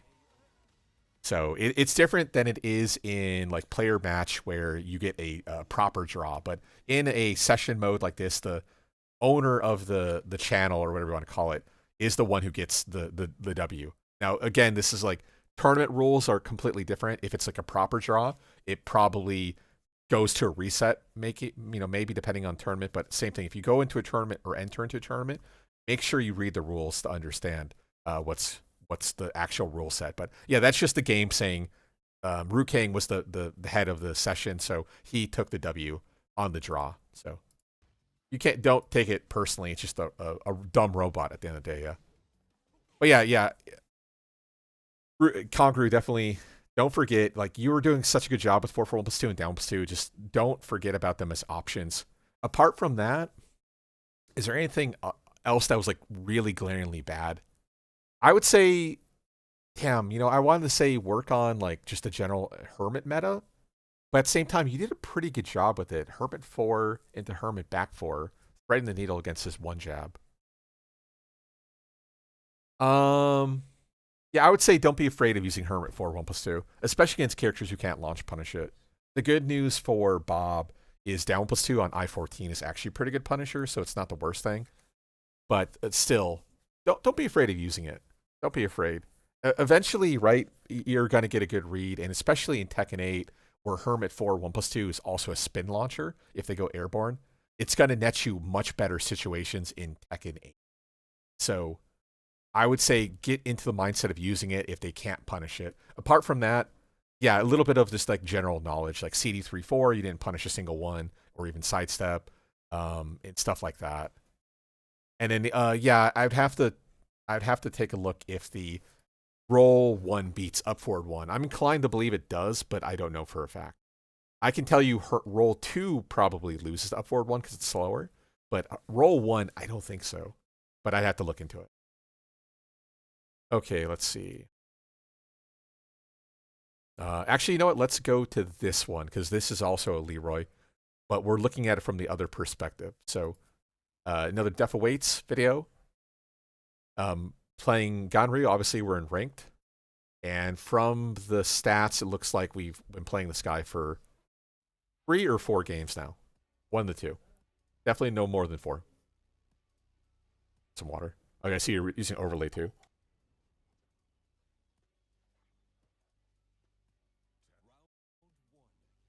Okie dokie. Whoa, okay. All in. I mean, that's one hell of an opening gambit. Full crouch down forward 4-1, but okay. 3-1. Down forward 3-1. Okay, max damage. The Oki's not great, but the damage is there. Okay, minus 14. This is definitely one of those, like, is it better to knock down or get the plus frames? You take the 2-1 tie entrance to tie 3, which is okay for plus 9. But same thing, the Hermit 4 1+2, which is what I was just talking about, is minus 14. So you can either forward and plus 2 him, or in this case, like I said, you take the 2-1 tie, which is okay. The good news with like 2-1 tie entrance, of course, you're plus 12. So they're forced to hold that. Unlike a character like Leroy, when he enters into Hermit, oftentimes he's only plus 3. And plus 3 is bad when your Hermit 4 hits on 11. So that's a video number 3 kind of issue, right? Where you don't have frames. They power crush and beat your Hermit 4, which sucks. And it's still that way in Tekken 8 too. Okay, not the best combo. Oh, are you going to lose now? Don't panic. You panicked. Okay, so yeah, not the best combo because you got clean high splat here. I guess you didn't think the wall was closer, but it's still probably better to take the 1-2 into 1000 palm. But yeah, you definitely could have like high splatted. Forward +2 power splat line, back 2-1, wall stand 4. But like I said, contextually, 2-1, back 1 slide 2 is probably what you should have done. So, and then yeah, you rotted out. Hermit back 4, plus frame option. You went for full crouch down, like wall stand 2, I guess, on 16 or 15. 16, I think it is. I don't know. Yeah, I think it's 16 because you have to go down 4-2 for 14. Wow, able to beat you. Okay, you ducked. Got clipped by the Hermit 4-4. Okay. Okay, he's parting. Oh no. Oh no. Yeah, if you don't know what to do, just delayed side roll. Just side roll out. You don't have to tech. Side roll. Keep going. So every time you get hit when you're on the ground, right? Every time you get hit, you're allowed to tech roll essentially. So you recover quicker than your opponent recovers. Like honestly, if you just held back, you probably would escape that after he done the first Hermit 4. But yeah, you mentally you fucked yourself over. So back turn, okay, option. Reset. Okay, there you go. Look at that sequence. So this whole sequence falls apart because when you're back turn, you can escape quicker by doing a back turn grab. So if you do a back turn grab, the 2-1-2 will not give you a full launch. Instead, you can block the final hit, which is minus 13. Then Leroy can punish with a wall stand 1-4. The problem with that is like, you know, the Ganryu player being experienced knows that they can escape. So if you read the opponent is going to do the back turn grab, you can down 4-2 launch them instead. So keep in mind, there's a whole like Yomi meta game going on here. But yeah, the sequence was tight. So full crouch down 4-2, up 4 1+2, reset, and then yeah, he tech rolled, so he took bonus damage as he get hit by the tie back 1+2. Okay, well, one thing of note, Hermit forward 4 feels like it's a lot of plus frames, but it's actually not that good. You can probably like back 1+2 check most times here. Of course, he did 1+1 1+2, which is the good read on I-10, but still. Okay, minus 10. Okay, big pickup, down back 1-3. Good recognition that he's too close to the wall. A massive whip on the gun, doesn't matter. Oh my god, you got him to clap? Out of the air? Okay. I mean, we take those, right? Bad sequence. But you got a back 2, or a back 1, sorry. So I wonder, were you trying to do back 2-1, but the connection's good? It had to be back 2-1, right? Huh, weird. I mean, like I said, we take those. It's fine. Scramble situation, but he panicked worse than you did, so. Oh my god, again. Oh, he dropped it. Oh no, 4-4-3? What was the context there? Down 4-3? You thought he'd be closed up that much? And he says no, orbital out. Wow, okay. 4-3 line. Okay, he fucked up the input. Yeah, he went for the 444 end or 443 ender, which would then be Hermit entrance, but he fucked up. He hit 4-4 instead of 3+4. Because I can't think of anything else that would work there. That's a common trap idea with Leroy. One, okay, hard commit. Good headbutt, nice punish, perfect. Keep in mind when you enter into Hermit, yeah, there's no way to escape here because again, the parries take longer. So any 10 essentially will still punish it, regardless of what you do as Leroy. Thank you, Tides. Speaking of which, submissions are still open. And tell me CXX when you're done, and then I'll close submissions after that. A nice duck. You stood up. Lap, interesting. Into parry. Yeah, gun is -10. It's going to be hard for you to punish it, though. Go kick out. Yeah, -3. Into another 3-3. Yeah, I think that the whole issue here stemmed from the toe kick out. You toe kick, like I said, you're -3 afterwards. He does immediately dash in. I don't know what you went for. Oh, you went for big forward 1+2. Maybe you wanted up forward 1+2? I don't know. Into 3-3, which is +2. And then he just does it again, 3-3. Like I talked about with the threes in general, with every character, it's always going to be a high or a low, like 95% of the time. In that case, Leroy doesn't have a mix-up to down 4-3 or 3. So, oh, careful. Okay, tie 3, down 4-3, lockdown. Yeah, after the first or second rep here, you should be thinking faster option. So going for the third down 4-3 or down 4 low was a little bit greedy, because then he pokes out with down 1 on 10. Yeah, there's like a common, just like general mental thought process when it comes to like mids and lows, right? It's like you go for 2 lows into a mid, 2 mids into a low. There's a reason people do that, and it's because it works. Like, had he gone for like a simple down forward 1-4, you would have got him. A plus frames. Or it's even, sorry, I should say. Gun on 12. Yeah, common trap. Down Demic 1-3. But like if we take a look at what, Ru King did the prior game, right? He was ready for it. He just ducks. Waits for it. But yeah, you can always challenge with gun. Leroy can't beat your headbutt. He can't beat your headbutt. So he can parry it, of course, but he would have to play passively. But your I-10 headbutt is going to beat his I-12 gun. So, okay, and then that was a nice little sequence there. 4-4-3, perfect distance to the wall too. Up 4 3+4 doesn't splat anymore. This guy's greedy.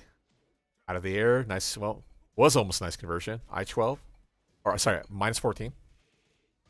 Okay, wall crush. Okay, launch punishable. That's at least 15. I think it's 16. You did it again. Triple low, right? Oh no, double low. Okay. You did low, high, low, and then low, but yeah, I mean, whatever. Meter pop. Ice read. I would have went down 4, but down back 2. I mean, yeah, it beats his parry. Yeah, he was trying to after the staff, he's, I think, -7, so. Okay, full carry. Okay, nice conversion. Oh, no. 1+2 throw? Down back 4 is really greedy. Ah, nice. I like that. Taste for blood. Okay, cool. Cool, Tides. Yeah, we'll take a look.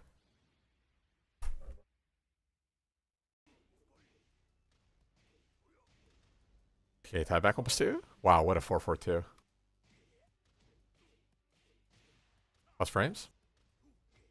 Okay, I like it. Reset. Yeah, you can see he's definitely going for the common trap here, which is fine. It's common for a reason. It's actually pretty good. So again, 4-4-3, manual Hermit entrance into Hermit back 4. If you try mashing out in that position, Hermit back 4 will essentially be meaty. And then +10 entrance down through 2 into Hermit back 1, which is also smart. Even if you were to backsway after this down 3-2, the Hermit back one, the overhead hammer, would probably counter hit launch you. So whether like any common trap, the only thing that would work essentially would be Power Crush. But he's shown so much like Hermit back 4 that your Power Crush would lose to it and get counter hit launch. So yeah, he has a really good read on you here, 100%. Okay, minus 14 on the 4-4-4-2. You'd have to palm it, but you definitely could palm it. That's the good news. Okay, we'll just go through this round because I need to see what else we got. Okay, parry through. Yeah, he has a really good read on your timing. Down back 2. You have a really good read on his timing. Okay. Good patience. You baited him out, but he didn't convert. Oh, man. You had him. Nice low parry. Bad combo. I don't know if full crush down for 2. Maybe must be optimum. High 3. Back sway. And yeah, he doesn't know what to do. Panics. Yeah, the down back 2 was really good read. I mean, it's one of those like, it's hard. It's really hard. Out of the air. Nice. You look like a genius until it doesn't work, right? And then you're like, oh, why did I do that? But still, I like the read. If you have a good read, yeah, fucking execute on your read. The nice thing with a Ganryu down back 2 is the animation's so fucking weird. Okay, minus 10, you have headbutt that. Yeah, it's technically not minus 10, but he has no frames to recover. Good duck. What is the finish from this guy, though? Okay, def. More headbutt. I want to see more down forward 1, and I wouldn't mind seeing more down 1. I think your read on the opponent's timing is really, really strong, but you're really lacking that long-range mid-presence on I-13 that down forward 1 really, really presents. Second thing, we haven't seen you use much clap, but like your reads on the opponent's spacing are really, really good. Like you understand what your opponent wants to do, and unfortunately, you dash up into a place where you can't really convert with anything, and that's where like the clap 4-4-1+2 really comes into play. Like you made a couple of really sick reads, and then you just kind of give up your churn afterwards. So like I think it was this situation, right? Okay, no, got him to reset. That was smart, beautiful read. But yeah, like the clap, so good. I mean, I also like using down 1+2 there. Finally applying some mid presence to go with your down 4-3 presence. But like clap, the high is so good. And there, see, you trust your instincts, and all of a sudden you just annihilate this guy. And as I was talking about earlier, this guy has a really fucking good read on you. And then now you just like completely turn around. But okay, 3-3. Again, he's not minus 10 technically, but he can't beat 10s here. So headbutt will win. L sweep option. And then you get caught in a scramble. Yeah, you gotta trust yourself. I mean, I'm gonna say it a lot today. You guys gotta trust your instincts, guys. You gotta definitely trust yourself. You have this like sick thing, and then it like look at the comeback here, right? Lockdown, punish, and then you lose control. Damn, I don't know. Yeah, I think, man. Other thing of note, like, don't forget about one jab. The one jab check is okay. A little bit slow, of course, but you still need that, like, plus 12 or probably plus 11 counter at presence to really lock them down. Between your down 4-3 usage, down 1+2 usage, one check, clap, I mean, you can kind of play characters at a range that they're not really comfortable with. That's, like, kind of one of the things where Ganryu really excels, is you have this, like, super long-range I-14 presence with forward 1+2, or down 4, or clap, that once they're in, they're kind of stuck in there, and that's where, like, you know, headbutt really does work. But you have a good sense of your control of what the opponent wants to do at a certain range, but you just kind of stop doing it, and then once the opponent gets in, then it's kind of over. Again, definitely a Ganryu problem, but trust yourself at like mid-range. You're making the reads, you're getting the reactions you want. Punish them accordingly. I think that's like, you got to get over like the hump, right? Getting over the hump of understanding that the game, like Tekken and fighting games in general, aren't necessarily only reactionary. A lot of it is just complete prediction. You know, don't play the game like checkers, play it like chess. You know what the opponent can do, right? They're still limited by their character choices in general. You know what they can do. You know what they want to do. You just need to make the connection from I know what they can and want to do and wait for them to either hang themselves or apply pressure and then use traps that they cannot escape if they were to mash out. And in being able to make the adjustment between space control and then like frame control and timing and whatnot is like really huge part about getting over that intermediate hump, right? I'm going to play at the range where my character is better. I'm going to play at the range where your character is worse. Or one thing people will commonly do, especially if a character is very linear, they'll just constantly sidestep. And they'll keep sidestepping until your spirit is broken. And if you don't know what to do, it's the same thing. You get overwhelmed. And furthermore, if they're playing in this kind of like, what's the word? Like shimmy side, like, you know, space heavy control where they're bobbing in, bobbing out of your preferred range, you get frustrated and you get to the point where you just eventually crack. And you, as the person getting your opponent to be frustrated, you just need to keep your mental strong enough that you just essentially break their, not just break their spirit, but you get to a point where you are in range where you can punish them and convert on their mistakes. And that's where getting into high level really starts. Understanding, you know, what they want to do, what they can do, and then being at a range where you can punish the mistakes. So that's one of the reasons why backdashing forever isn't as good as a single backdash here or movement there. Being at the point where you can capitalize on the mistakes is everything. And if you're full screen and they're fucking up like full screen across from you, right? What can you do? There's nothing you can do. But playing at that magic range is what really gets things done, right? You gotta understand that control, that the space there. So hopefully I kind of put a bunch of things together. Hopefully it makes sense, but still playing at that range, that's the magic zone there. Okay, let's oh yeah, okay. Hey Tyler, hope you have a good day. Been playing since DR, so Tekken 5.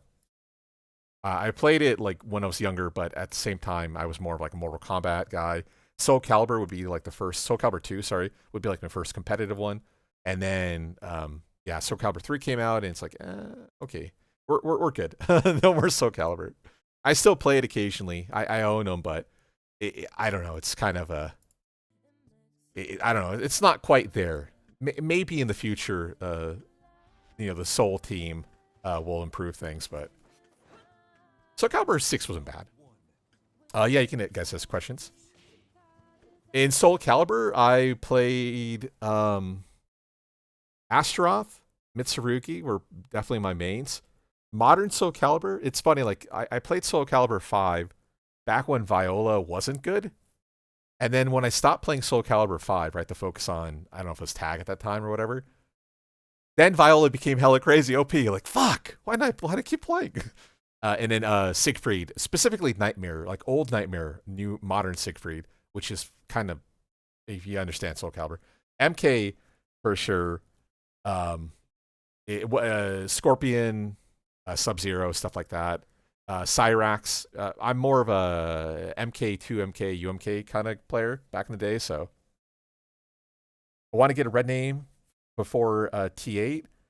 Play your alts for sure. Oh, thanks for the sub, guys. Yeah, thanks everyone for the subbing. Play your alt characters. What I usually recommend doing is if you have usually you want at least 2 mains. You want a character that like is your main forever, and then you want a secondary character who really covers your weaknesses of your main character. So if your main character gets annihilated by like Rushdown, you want a good anti-Rushdown character. Or if you have a character who plays up close and personal, usually it's better to have a character who's more like space zone heavy, like a Jack or whatever. That's usually what I kind of recommend doing. So having someone who covers your weaknesses in one place. So yeah, I would say work on your main, especially if there's someone who covers the weaknesses, and build up both together. At this point, it's probably easier to get red via building up 2 than just focusing on a solo character.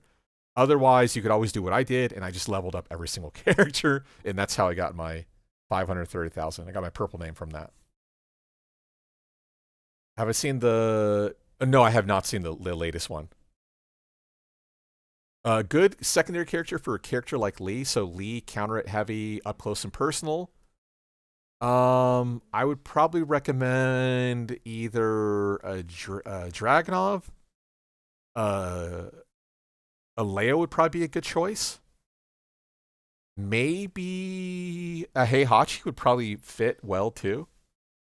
Like more space control, counter hit, safe game versus Lee, who's a little bit more spastic, counter hit presence. But yeah, the problem is like of those 4 characters, Leo by far is the best. So I'd probably recommend Leo for that reason alone, especially because like Leo in T8 is looking to be essentially Leo T7, but just better, right, in every single way. So maybe, I don't know. Okay. So we have Shirok here versus, I don't know who this is. Okay, nice duck, no punish. Stand for option, nice confirm, sidesway. Yeah, again, right away, I mean, this is a lack of punishment, right? Like, this whole sequence only started because of your lack of punishment. So you duck the pab down 1. Whilst now that might have been a stand for in your defense, but the connection is decently good enough. Okay, take it back. It's not super good. 1 delay, 1 rollback. 50 ping, so it's probably about 100 MS. So no punish on the skyscraper, minus 14. And then you get poked getting in. Because, yeah, again, you didn't have any sort of punishment presence here. So he just keeps executing his own game plan, which is perfect. He drops combo. They hit the dab. Interesting, yeah. That either was disrespect or a misinput. I'm going to assume... Whoa! Okay, how far were you when you initiated that? So, I mean, as soon as you see this animation, right, you should be thinking dash in and then immediately backdash, right? Or at the bare minimum, stay far away. Huge error that you didn't get him on. Because, yeah, once you see this animation, right, that's it. He's committed. That's coming out. No matter what he does, it's coming out. So you should be, you know, mentally prepared, you know, 30 frames ago. To be like, okay, I'm going to backdash. I'm going to launch his ass. Are you? Listen to a shot, eh? You are. Smooth operator. Okay. Yeah, nice 10 count. Listen to cooling. I don't know if I want to call shot a jazz. Okay, no punish. Minus 10. Yeah, I like down for 2+3 presence. I also like the wall stand 3-1. You're only minus 10, and then it's a knee. So you get the anti-sidestep here going, and you're only minus 10, worst case scenario. I like that. Down 1, okay. Just slow enough. Notice how perfect that was? That's actually one of the values of like slower mids and slower lows is you can still apply any sort of presence but still beating defensive options. So like here, okay, we didn't get the sequence. So yeah, right, he goes for the parry, but it's just slow enough for the down 1 to thread the needle. Same thing with, like I said, slow lows. Slow lows have a presence where they can try low parrying, which will catch you like on a flinch on like an I-12, I-17 low. But as soon as they fall to like neutral, the slower low, if it's slow enough, or you know, in general, you might get them outside of the frame, or yeah, you get. It's hard to describe. I've been thinking about making a video about that for a long time. It just never came to fruition. Okay, massive whiff. He should have immediately popped Rage Drive. As soon as he got the whiff here, that was his best chance of winning. Maybe he's thinking, well, I got to wear you down, so I don't want to commit to the meter quite yet. One thing I can think of. Well, okay, now he pops Stemps here. I don't even save any frames. He goes for 3-1-1.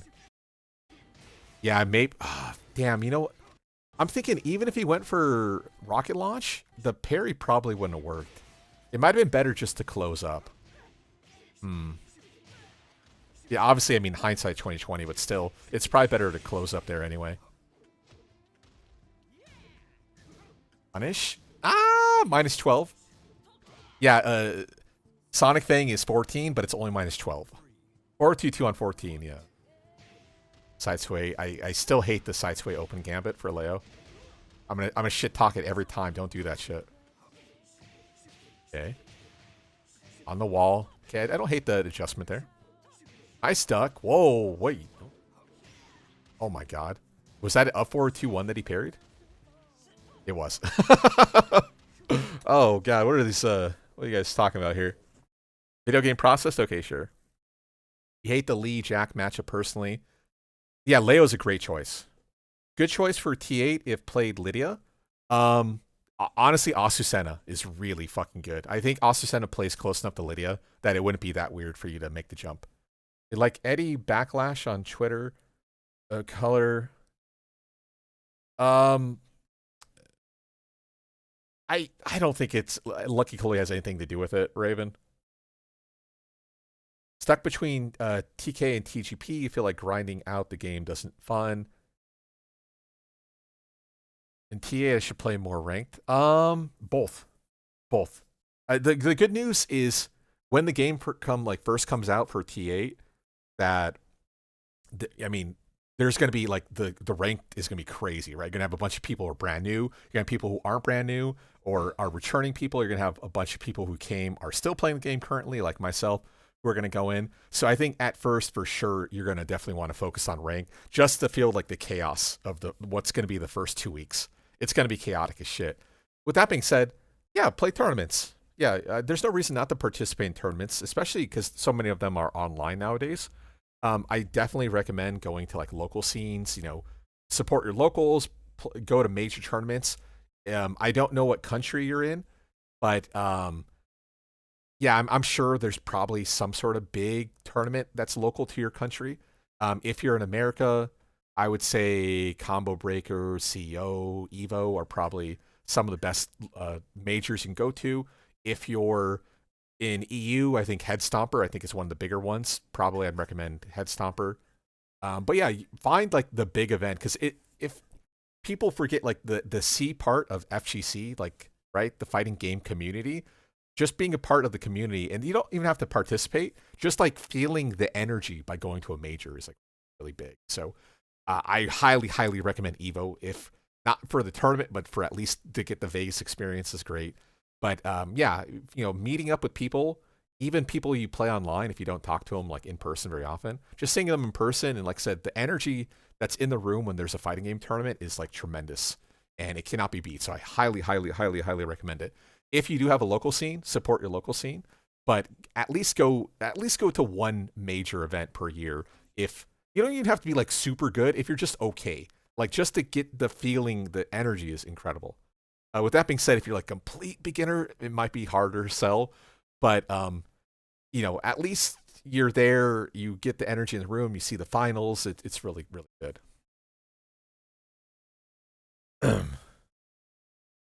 Love Raven and T8. Glad Tekken 7 version Raven. Yeah, I mean, I have no negative thoughts about like Raven or Master Raven at all. It's weird that they added Master Raven and then got rid of her. That's the only kind of thing that's weird about it. Also, the fact that when it came to like Master Raven, the sword was like a bigger part of her game, but at the same time, like Raven himself, like they don't use the I don't know what they are, like the little kunai daggers or whatever that Raven has. Like I said, with Master Raven, she uses it, but like Raven doesn't use them at all. So I don't know.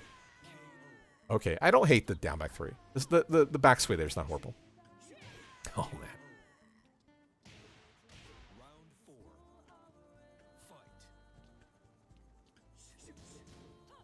Little bit on the punish. A big option. So full crouch down for 2 is actually 15. That's one of those hidden nasty secrets with Steve. You got to launch punish that. You did 2-2. Of course, maybe you're thinking 4-2-2 to punish an option like Skyscraper, but yeah, that's 15. Down 4-2 for sure would hit. Okay, punish. Okay, you're getting greedy. The down back threes. He's making a read. Yeah, I'm pretty sure that's punishable. But I never see it, so I don't know how punishable it is. But I'm pretty sure it's punishable. Okay, so rocket launcher is it's safe. Oh, it's safe, but yeah, you have really good plus frames. You should at least check there. Maybe you're afraid of punch parry when like he's doing a rocket launch. Only thing I can kind of think of.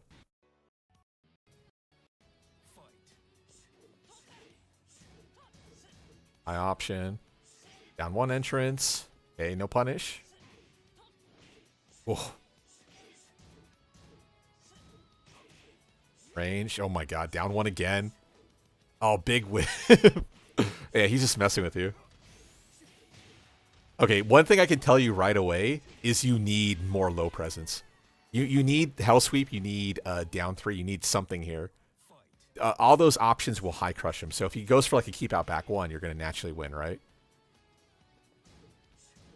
Wow. Delayed Lancaster, okay. Whoa, what the fuck? Dash up? Okay. He drops a combo. He got it down 4-2 instead of 4-2. Down 4-1, duck jab. Okay. Now he's showing some colors here. Okay. Oh.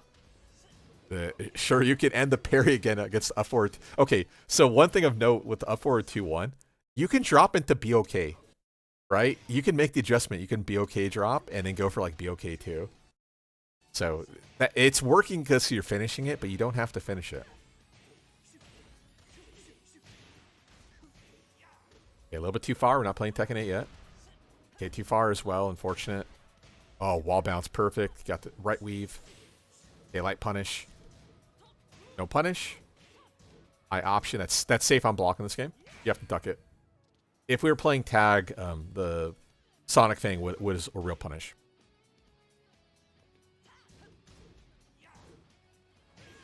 Yeah, running to upward 1. And then he can even duck jab out there too. That's the rough part. Oh, is that the end of the series? Okay, yeah. So obviously, I mean, he was playing with you like big time. But like I said, having any sort of like invisible like low presence is really, really huge. Like you had seen earlier how you clipped them with the down forward 2+3, which is very good, right? In a Tekken 5, or sorry, Season 5 world, down forward 2+3 I think hits on 21. So it's invisible to most people. So it's very, very good. It's only like -12, right? It's something really strong. So yeah, having that invisible low presence, especially down forward 2+3, which is a counter launcher, is like really tremendous. But like I also mentioned, down 3, just similar to Kazumi, allows you to really dictate timing and space control. So even though after down 3, generically, you're typically like -3 to -5, depending on the character, you don't have to necessarily take the frames and poke out. So like, here's another situation. You're okay, plus frames, wall stand 3-1, he gets clipped. Now, how the hell do you get clipped? Are you like just really late on your like pressure? Maybe you didn't anticipate the wall stand 3-1 hitting and you got clipped. I did hear like the hias sound, so I don't know what you would have hit, but clearly you didn't have any frames to beat it. But yeah, I mean, Hell Sweep is pretty good, down like 4 1+2, especially in Tekken 8, it's going to be very strong. I like that frame trap use from him. He's just trying to close out now. Again, only -12, same thing. You didn't punish him in that position. Okay, I like the solo Hell Sweep. That is a counter launcher. You need a better punisher again.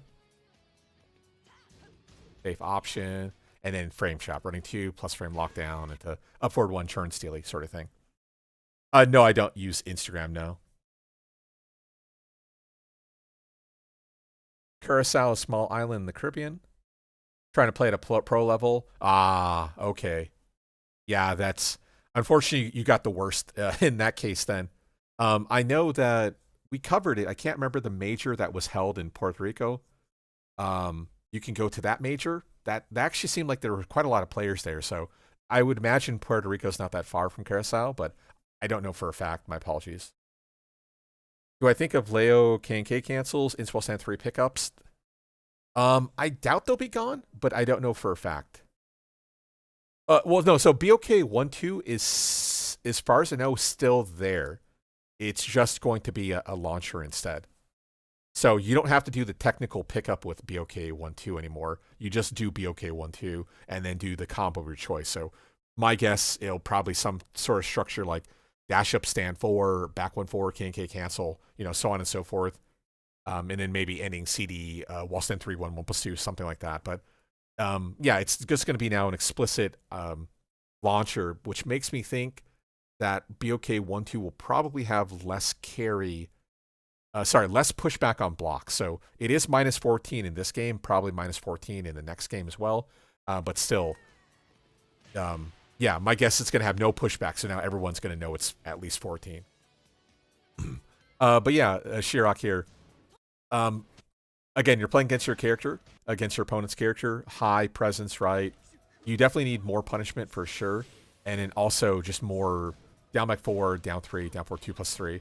I mean, he didn't react to a single down forward 2+3, and the situation every time you hit him with it, you were in a good spot. It seem to be like a really good option to go for. But yeah, don't forget about 2-2 for Leo. Really strong. I think it's 12 for her. I-12, 4-2-2, 14s, up forward 1 on 13 is really important. Yeah, you definitely need some sort of punish presence, because when your opponent can just do whatever they want willy-nilly, and then you're hitting them for like, okay, so here's a little bit inside track. So typically jabs are like, they hit on, they're I-10 of course, but they're like 7 damage, 8 damage. In Tekken 8, jabs are going to do 5 damage. 5 damage. Horrible. In case you don't know, in Tekken 8, you have 180 health. So 5 damage is nothing. That's nothing. That's so little actual damage. So what would that be? So 18 times 2 essentially, so 36. You have to jab your opponent 36 times to kill them, right? You have to have a 10 frame or 12 frame Punisher. It is 11. Okay, I wasn't quite sure. But yeah, you need better punishment, especially for 8, because your jabs already only do 7 or 8 in this game.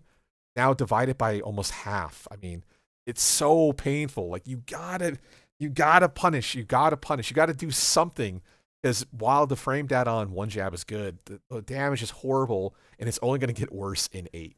So you gotta get over that hump. Definitely got to get over the hump, which is sucks, because like I know you're decent, Shirok. You just got to start punishing. Got to punish him.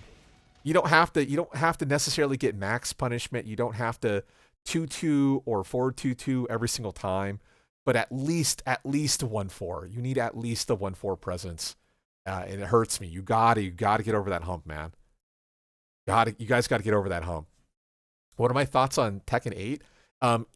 I would say in the past, King in Tekken 8 was looking to be insanely strong with throws being a punisher. But now that throw punishment is not really a thing, I don't know. My theoretical would have been that he was going to be like top tier. But now that it's not, I don't know. We'll see. We'll see. Namco, the game is definitely still fluid in this position. We'll see. But I don't know. With his really poor movement and throws not being punishers anymore, I don't know. It's hard to say. I'd go from like top 3 to maybe mid tier at best. We'll see. Yeah, exactly. But the point is just to have something. Like you need to have some presence. Without any presence, like that's one of the things like beginners tend to not understand. Is they really focus on the actual frame data. So they immediately think that they have to 12 frame a 12, they have to 14 a 14. And while in 7, Namco's kind of forced people in that direction, which I've talked about before, I've kind of complained about. But at least having your 15 and your 10 is enough. You punish your 10s to 14 with the 10. Okay. So rather than you getting no punish or a jab punish for 7 damage, at least you get like 20 damage from your 10 in +4 from 10 to 15. Then 15 is your launcher. And then you focus on the in between, the 12s typically. So your 12 punisher, your 10s, your 12s, and your 15s. Anything in between that is typically not necessary unless you're playing at a really good level and you want to max punish. But for beginners, start with your 10s and your 15s. Intermediate, start your 10s, your 12s, your 15s. Everyone beyond intermediate, you should really be focusing on max punishment, because yeah, that's where the magic happens. Like for instance, with Kazumi, let's take for an example. Kazumi 1-1-2, get the flash punch knockdown. Okay, no wall splat. Yeah, so on and so forth. Okay, or now we have 1-2-2 for your 10 frame. That is now +4. +4, not super good, but not bad either. Okay, that's okay. But then as soon as you get to 13, you get twin piston, down 4-1-2, knockdown, good damage, good range, and a wall splat, right?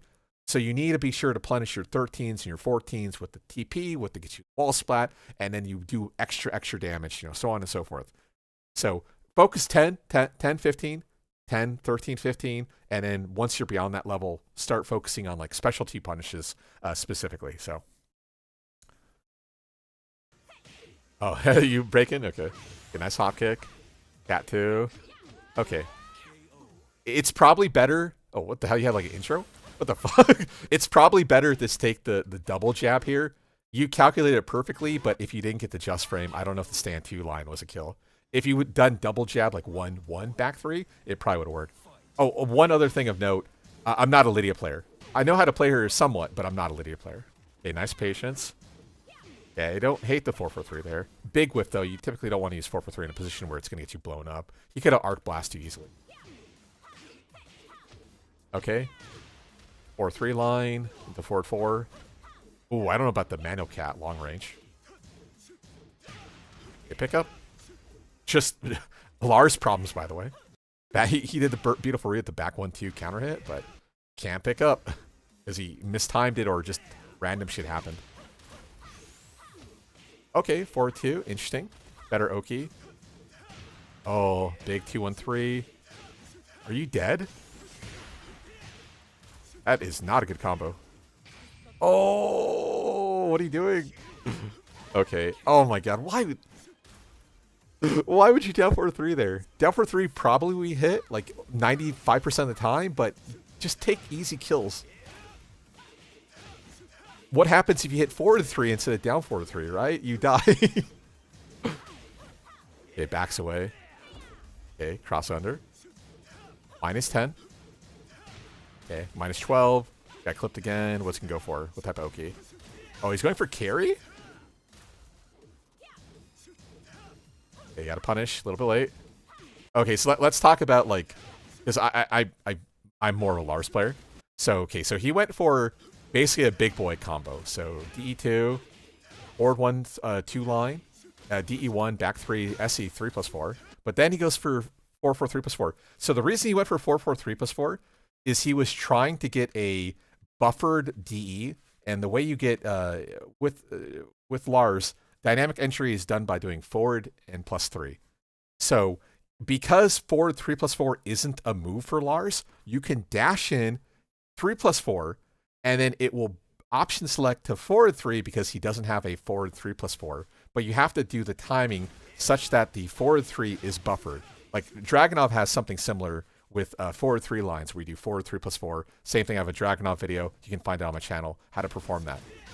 But, so he fucks up the buffer timing. He does 4-4 3+4 double action at like full screen when he could have done what I typically do. And what I do with Lars is I'll dash in and just do back 3.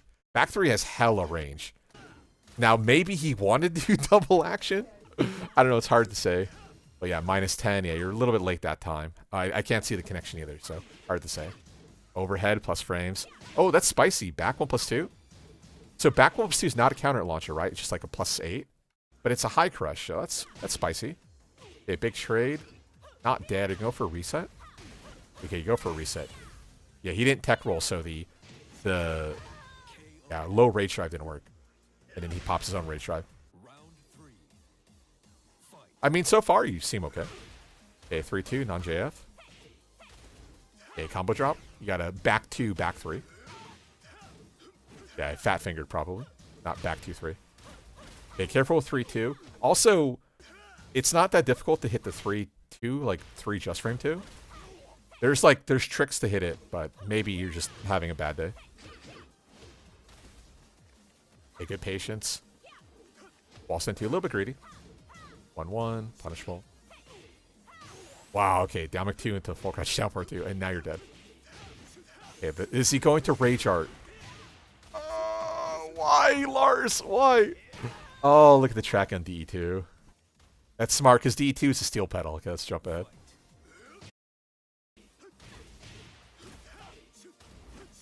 Okay, SC3 +4 option. Okay, punish it. No, not that punishable. Yeah, -12. So 4-2-3 for you. I think at 4-2. Maybe it's 4-2-4 for Lidia. Yeah, also, the back sway with Lars down back 1 +2. This is 14, so you could political storm if you were to block that. He's been doing it so often that you should be thinking about it. Alright, I'm trying to find out where my cursor is. Where the fuck's my cursor? Ooh, okay. Safe the little flop. Yeah, you're like really negative. You either want to sidestep or just duck jab challenge there. He was low enough, you could have duck jab challenged. Back 4-4 is greedy, careful with that. Okay, big whiff. Okay, poke out. Spicy, because your full crouch down 4-2 would have beat him. Had he commit that time. He did wall stand 1, I think, right on 15. Interesting, another back sway though. You gotta be careful. I would recommend like staying away from 3-2s. I think the 3-2s in the long run are gonna get you killed. The good news is like no one plays Lidia anymore, so you have that going for you. Okay, Mano Cat 2, 4-3. Okay, push away. What do you go for? Okay, good patience. I like that. Wow, right punch parry. Okay. So dash in, sidestep cancel. Now he's in a ground position, so your sidestep right is valid. So if he goes wake up 3, wake up 4, not only do you cause him to whiff, but you can also cause the moves to completely miss by sidestep right. That's correct for like almost all characters. Wow, that parry was crazy. Yeah, so he went overhead, and then he did down 4 3 plus or 1+2, which is a right punch parry. Lars went in with a DE2, which wasn't a horrible idea because like if you go airborne, he picks you up. That's spicy as fuck. Okay, I don't like the power crush there because yeah, you're -14. Yeah, this is one of those. I have to know what my opponent has, right? And a high level player would probably launch punish you if they expect it. So gotta be careful. Lars has a 14 frame launcher. Okay, easy kill. Yeah, I like the punch parry. The option is tight. This is only -2. We talked about that video number 3. Okay, nice duck, no launch. 1-2 poke out. Okay, political storm. That was really bad call. You know what's funny is he might have wanted to do forward back 2-1 instead of back 2-1, which would have launched you. Also, you can hit confirm political storm, so don't do the final hit. So. Okay, maybe I missed it. I must have missed it. But yeah, political storm, you can confirm it. It's so many hits. It's pretty easy to hit. Okay, you want the reset. Yeah, nice back roll. Too far away to apply that pressure. Okay. Wow. You know what? I don't hate it. I don't hate it because if he had done the Rage Drive SE3 or 1+2, that's a right punch. Right? Oh no, it's left punch. Okay, take it back. I take it back. I don't like it. Okay, nice down 3. I like how you didn't do the final hit either. So, okay, open gambit, right punch parry, down 3. Okay, you're working lows. Oh wow, hard commit duck right into the SE3. Okay, reset. -12. Yeah, wall stand 1 on 13. It's only -12. It used to be -13 in 6, but yeah, it's not anymore. Luckily, you went for wall stand 1-2 though, so that was okay backup strat. Hop kick out. Okay, make the adjustment. Want the OK? That's not NC. Okay, nice rage drive out. Okay, so I can tell you for a fact, Bacon. Yeah, you definitely need to start placing your 3-2s better. I don't think 3-2 is better used as like a whiff punisher or a quick like sidestep trap. The places you're using it though, oh man, -14, wake up 4. You have to be careful. Yeah, at this point in the game, I can't tell you guys to stop doing this, right? So this is out of face down, feet away. This wake up 4 is -14, so he can launch punish you. But in Tekken 8, they're no longer punishable. So this is like, okay, if you're gonna keep playing 7 only, worry about that. But in Tekken 8, you don't have to worry about it anymore. Yeah, wake up 3 and wake up 4 don't do shit in Tekken 8, and that's why they're not punishable anymore. Careful. Yeah, 1-1, of course, punishable on block. Yeah, he's caught you with a down forward 1 series. Okay, there you go. That's where you should be using 3-2. But yeah, work on the 3-2 timing. Get the just frame out. Because I don't know how much more damage it is. I think it's at least 5, though. Too many hits. Not close enough. Get a little bit late on the punish. Mashing out. Against silent entry, you can just sidestep it. And again, these combos are not good. Oh, look at that. Restand. So in this game, there is a mechanic. It's more of a 2D mechanic, but it's called a restand. So Lidia, Zafina, and Armor King all have restand. So notice how Lars is in the air here, but as soon as Lydia's Rage Drive hits, and bro, you beat him by like 2 frames, now Lars is standing again. So now you get the relaunch. So yeah, it's a respin, or restand it's called. And like I said, Zafina, Lidia, and technically Armor King can do it, but Armor King's is not good. Because the damage scaling is horrible for his. But for Lidia and Zafina, it works. Okay, good patience. Yeah, that was probably a position where you probably should have took your turn back. As soon as he whiffed after the whiff down for 1, maybe some sort of incoming attack. Staggered back 2-1 again. SC 3+4. Okay, there you go. So that is what he's trying to do. So now we confirmed it. So he does know about it, but it's not really necessary. Like I said, you can do back 3 and it'll hit like every time. The spicy part about there, I talked about this earlier. So you went 1-2-4 overhead plus frames. Back 1+2, like kind of churn stealing, not really necessary. But then you commit to the duck, and that's where the up 4-3 completely annihilated you. Yeah, just because you're safe, don't always feel the need to have to duck. Like a churn steal into a churn steal is usually not the best idea. I stuck by him. I'll stand 2. Yeah, stand 2 into back 2-4. I think you could do back 1+2 into back 2-3. I think that works. That's I think what I do with Lidia. And I believe it does more damage too. Okay, he went overhead. Got clipped by Demic 4. Okay, I definitely want to see more movement here. Like you held back to escape, which gives you space, but I wouldn't mind seeing another backdash on recovery, especially because he's approaching with dynamic entry. So had he even commit, he's like 80% of the time he's done like a DE2 here. If you just backdash, you'll beat it. And then in this case, he goes for DE4, which only hits because you didn't move at all. Like even if you were to, like I said, like solo backdash, sidestep, you would annihilate here. So keep that in mind. Okay, not that punishable. -12. Sidestep 2 was nice. Okay, good. Hold back. Okay, careful. Yeah, careful with the 1-2-4-4 though, or 1-2-4-4. Not only can you low parry it, but then you can duck the second hit, which is a high, right? And then there it is again. So you plus frame. So you're what, +3? You do a churn steely back 1+2, which again doesn't counter at launch. And then you get clipped by down forward 2-1 coming. So yeah, he's making good call outs on your timing. So let's go ahead and jump forward. Let's see if you make the adjustment. Okay, open gambit, power crush. I don't like it, but I don't hate it because yeah, at this level he's probably not going to max punish it.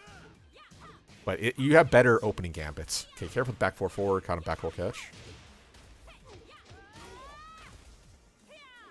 Oh, dash up a bright punch parry. Okay, easy kill. Oh, okay, there you go. That's what I'm talking about. That's where 3-2 really should be placed. And then you actually see the problem with Lars down back 1. Just like everything Lars does, he's pretty fucking linear. Down back 1 is like no different. So this is typically what you do. You just sidestep against down back 1, and then duck to wait for the 3, and then you just launch punch the incoming 3 from Lars. So that's like anti-Lars 101. Okay, changing up your timing. I like it. 4-4-2 is a great approach tool. Careful with back 4-4. Again, he got caught by back roll catch. That's his bad, and now he's dead. Okay, yeah. Don't use a lot of back 4-4. Back 4 is okay because it's a homing attack for Lidia. So at least you have some sort of homing presence. But on my channel, I do have a video about Lidia back 1. And Lidia back 1 is probably, it's not a homing attack, but it's like very consistent, like anti-sidestep tool. Probably use more back 1. At the end, your 3-2 placement was better because you're using it off of sidestep where you can cause a whiff. At the same time, the higher the level, the more likely they're going to duck, so careful with that. Also, from how much you use 3-2, you should really, really practice the just frame. So I think you can do 3 back forward 2, and that gives you perfect timing for the just frame. There are a couple of different tricks out there. I think the 3 back forward 2 is the one I use, and I think that's the one that's pretty consistent. Look at maybe a better combo line. Stand 2 into back 2, 3 is okay, but like I said, I think you could do back 1 plus 2 into back 2, 3. I think that also works. And then oftentimes people will go for down forward 2 into, it's not cat, but whatever the other stance is, into stance 3, which is the spin option. I think that's preferred. You're probably leaving, I would imagine, anywhere between 4 to 8 damage on the table. And while it doesn't sound like a lot, it adds up fast. That's probably like 10 to 15% bonus damage that you're really laying on the floor there. So apart from that, I like the 4-4-3s. I don't hate them. You kind of faded away from the down back 2 meta, which is one of Lidia's stronger lows. Also, same thing, you very rarely use down back 4. Lidia has pretty good low game. Oh yeah, and then finally, once again, 1-2-4-4. Don't get caught into 1-2-4-4 mashing. It's okay every now and then, especially if someone's like very power crush happy, because what will happen, they'll do power crush, you'll do 1-2, the screen will freeze, and then you hit them with the 4, and the 4 will still come out, it'll still beat their power crush, and then you get a launch. So that's okay. But 1-2-4-4, probably try to stay away from 1-2-4-4 for that alone. What else? Anything else? No, not really. I think your instincts are good. You trust them, which is very good. I don't have to give you that advice because you did a good job trusting your instincts. Apart from that, of course, your punishment could have been better, but I don't think it was horrible in the grand scheme of things. So, oh, yeah, last thing, political storm. Yeah, you showed political storm. Hit confirm it. Don't mash it. You're any better level player will probably kill you for mashing political storm. So careful. It's a really good attack, but you can hit confirm it. So be sure to hit confirm it. So. But other than that, yeah, if you're pretty new, you said like 400 hours or something.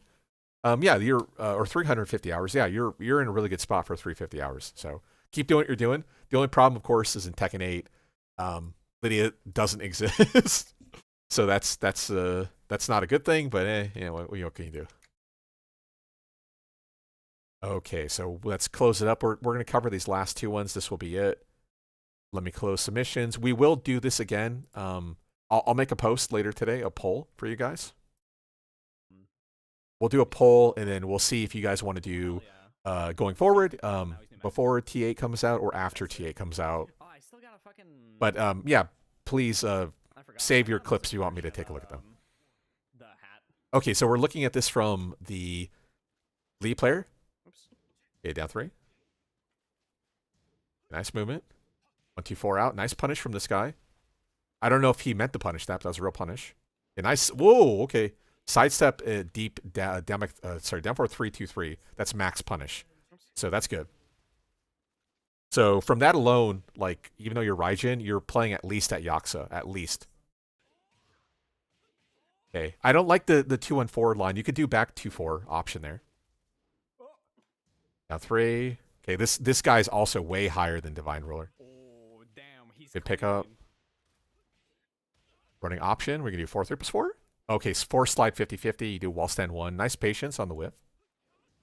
Lock down. Okay. Running 3-4. Yeah, that was smart. In this situation, a Dragunov player is more likely to go into backsway. So after you're running 3-4 on +3, keep in mind that the backsway will beat your HMS 1 plus 2. So it's just something of note. But with that being said, you also have so much health to play around with. Actually, I take it back. Dragunov might kill you there. Yeah, run 2. Wow, backs away instantly. Usually against Lee, sidestep right is typically what you want to do to get around the magic 4s.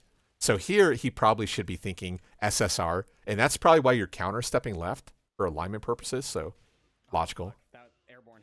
Pick up. Okay, double QCF4 line, not necessary. It's probably better to go for double instant stand 4 for Dragunov. I personally use a simpler back 2-1 route. Wow, what a challenge. Big whiff. Okay, easy kill. Oh shit, what the fuck just happened? My very first main in Tekken 7. Oh really? I didn't know that. Switchblade, 4-3-4, okay. Okay, running 3, Grady. Okay, nice patience, not chasing him down. Yeah, good recognition that you're so far away. This is a common mistake like a lot of Elite players will make. They'll go hard in the paint. They'll go those commit running 3-4. Not here. Those back catch running 3-4 was smart, but here they'll go for another running 3-4. And a simple sidestep will annihilate it. So Dragunov problems. Safe option. Okay, don't like the HMS4 there. A big pickup. Does it go for a reset? Okay, not a real reset, but okay. We take those, it's fine. He's so much fun. Dude, this is the most fun character in the game. Okay, down 2, running 2. Cheeky, keep in mind he's +0 after down 2. Okay, now full crouch down for 4 is only 14. I'm not built like Christian though. I wish I was, but I'm not. Okay, big whiff. Yeah, he can't really approach too much. Running 2 is an okay approach, but he'll lose to HMS 3 or HMS 2 in that position. Okay, back roll catch, smart. Good patience again. Lockdown, big 4-3-4. Okay, easy kill. Okay, so yeah, like I said, this guy's definitely higher than Divine Ruler. He's easily playing, I would say, at least at Yaksa level. Same thing with you. You're easily playing at least at Yaksa. So I don't know if this is okay. Not a ranked match. I would say from the first game alone, you're probably playing right about Emperor. I'll just take a guess. There's a few things that like I can't say for a fact that are like really holding you back, but we'll get there. Okay, down 2. That's a classic reset. That's not a good reset, but that's an idea that you could go for. One other thing Dragunov can do, because his down 2 hits on 17, is you can use down 2 not just for reset. It wouldn't be a good reset, granted, but you can modify the wake-up position that your opponent is left in with Dragunov by using options like down 2 and down 4. So while you don't have low steel pedals yet, in Tekken 8, this will be a low steel pedal situation, but you can do like a forward 3 CDC down 4, which will kind of give your opponent a little bit of hop to it. So when you recognize the hop, it allows you to push in. You can either go for meaty 4-4 or running 2 options, stuff like that. Now, granted, the little forward 3 CDC down 4 hop, not really super good, but every now and then you can kind of throw your opponent for a loop. Okay, greedy. Yeah, the running 2 is super fucking greedy. Oh my god. He got caught back roll catch the wrong way. Is that a 2-break? I forgot. Tackle option. Switchblade is not it. You should not be using Switchblade there. Down for 1. Okay, nice slow parry. Okay, what are you going to go for? Reset of your own? No, you okay? Dangerous? Yeah. Dangerous. So Lee can do open field resets. Dragunov can both do open field resets.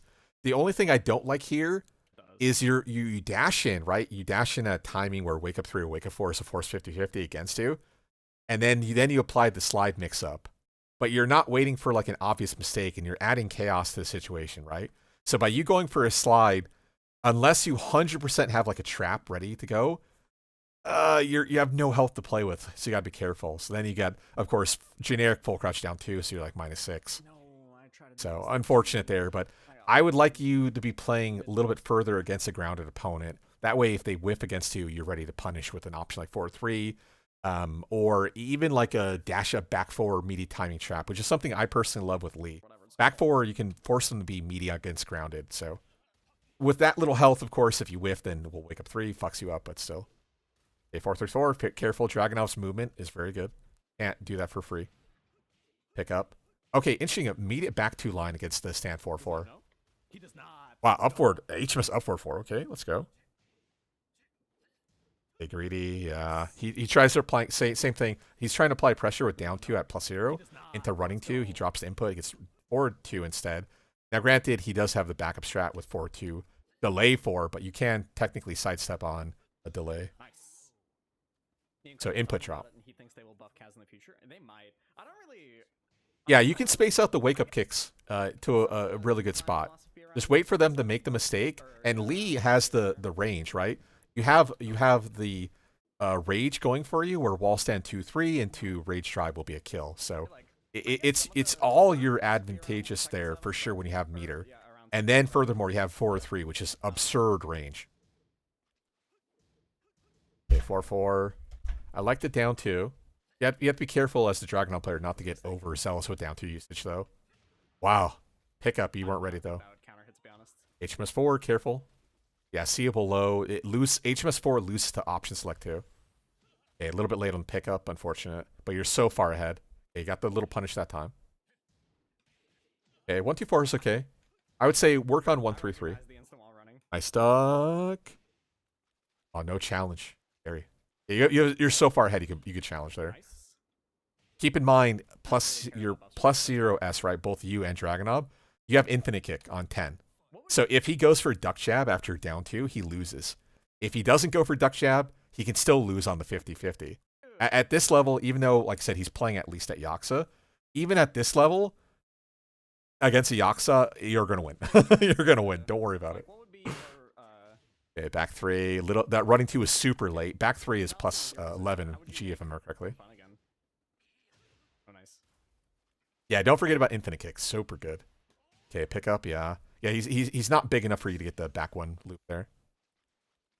Okay, big whiff. There you go. That's what I'm talking about. That's what I'm saying. That was beautiful. That's what I'm talking about. Look at that. You train him into panicking. Simple option. He missed time there in the running 2 or whatever. Dash up. Oh, check this shit out right in your fucking face. Now the question is, are you going to go for a reset? Okay, no, you want long carry variation. Weird. Oh, and reset there again. And anti-air. The 4-3-2, though.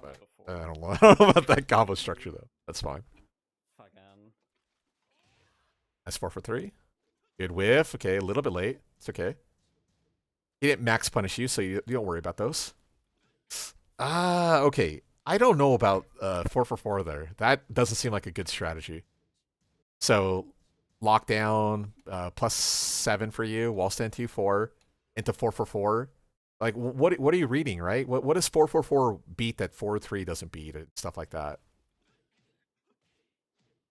Now, granted, maybe you're thinking, okay, I guess maybe if it's a duck jab, right, 4-for-4 probably beats duck jab in that position, but against an opponent who's not going to mash, right, do you want to risk everything for an opponent who's not going to mash?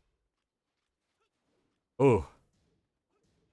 Okay, pressure. Oh my god. Challenging there with 1 jab is absurd with Dragunov, by the way. That is something that will get... Oh, okay. Excuse me? I mean, look at how much health you have. Even if you mashed out, you still are going to have, like, 20 on him. I say getting fucking rolled. Yeah. Yeah, are you having a good stream? Conquer, yeah, we covered your stuff earlier. Good play. I think you just need to commit a little bit more when you're playing... Oh. When you're playing as Leroy. Dragunov problems. Okay, nice duck. Okay, yeah, his running 2 inputs aren't super clean.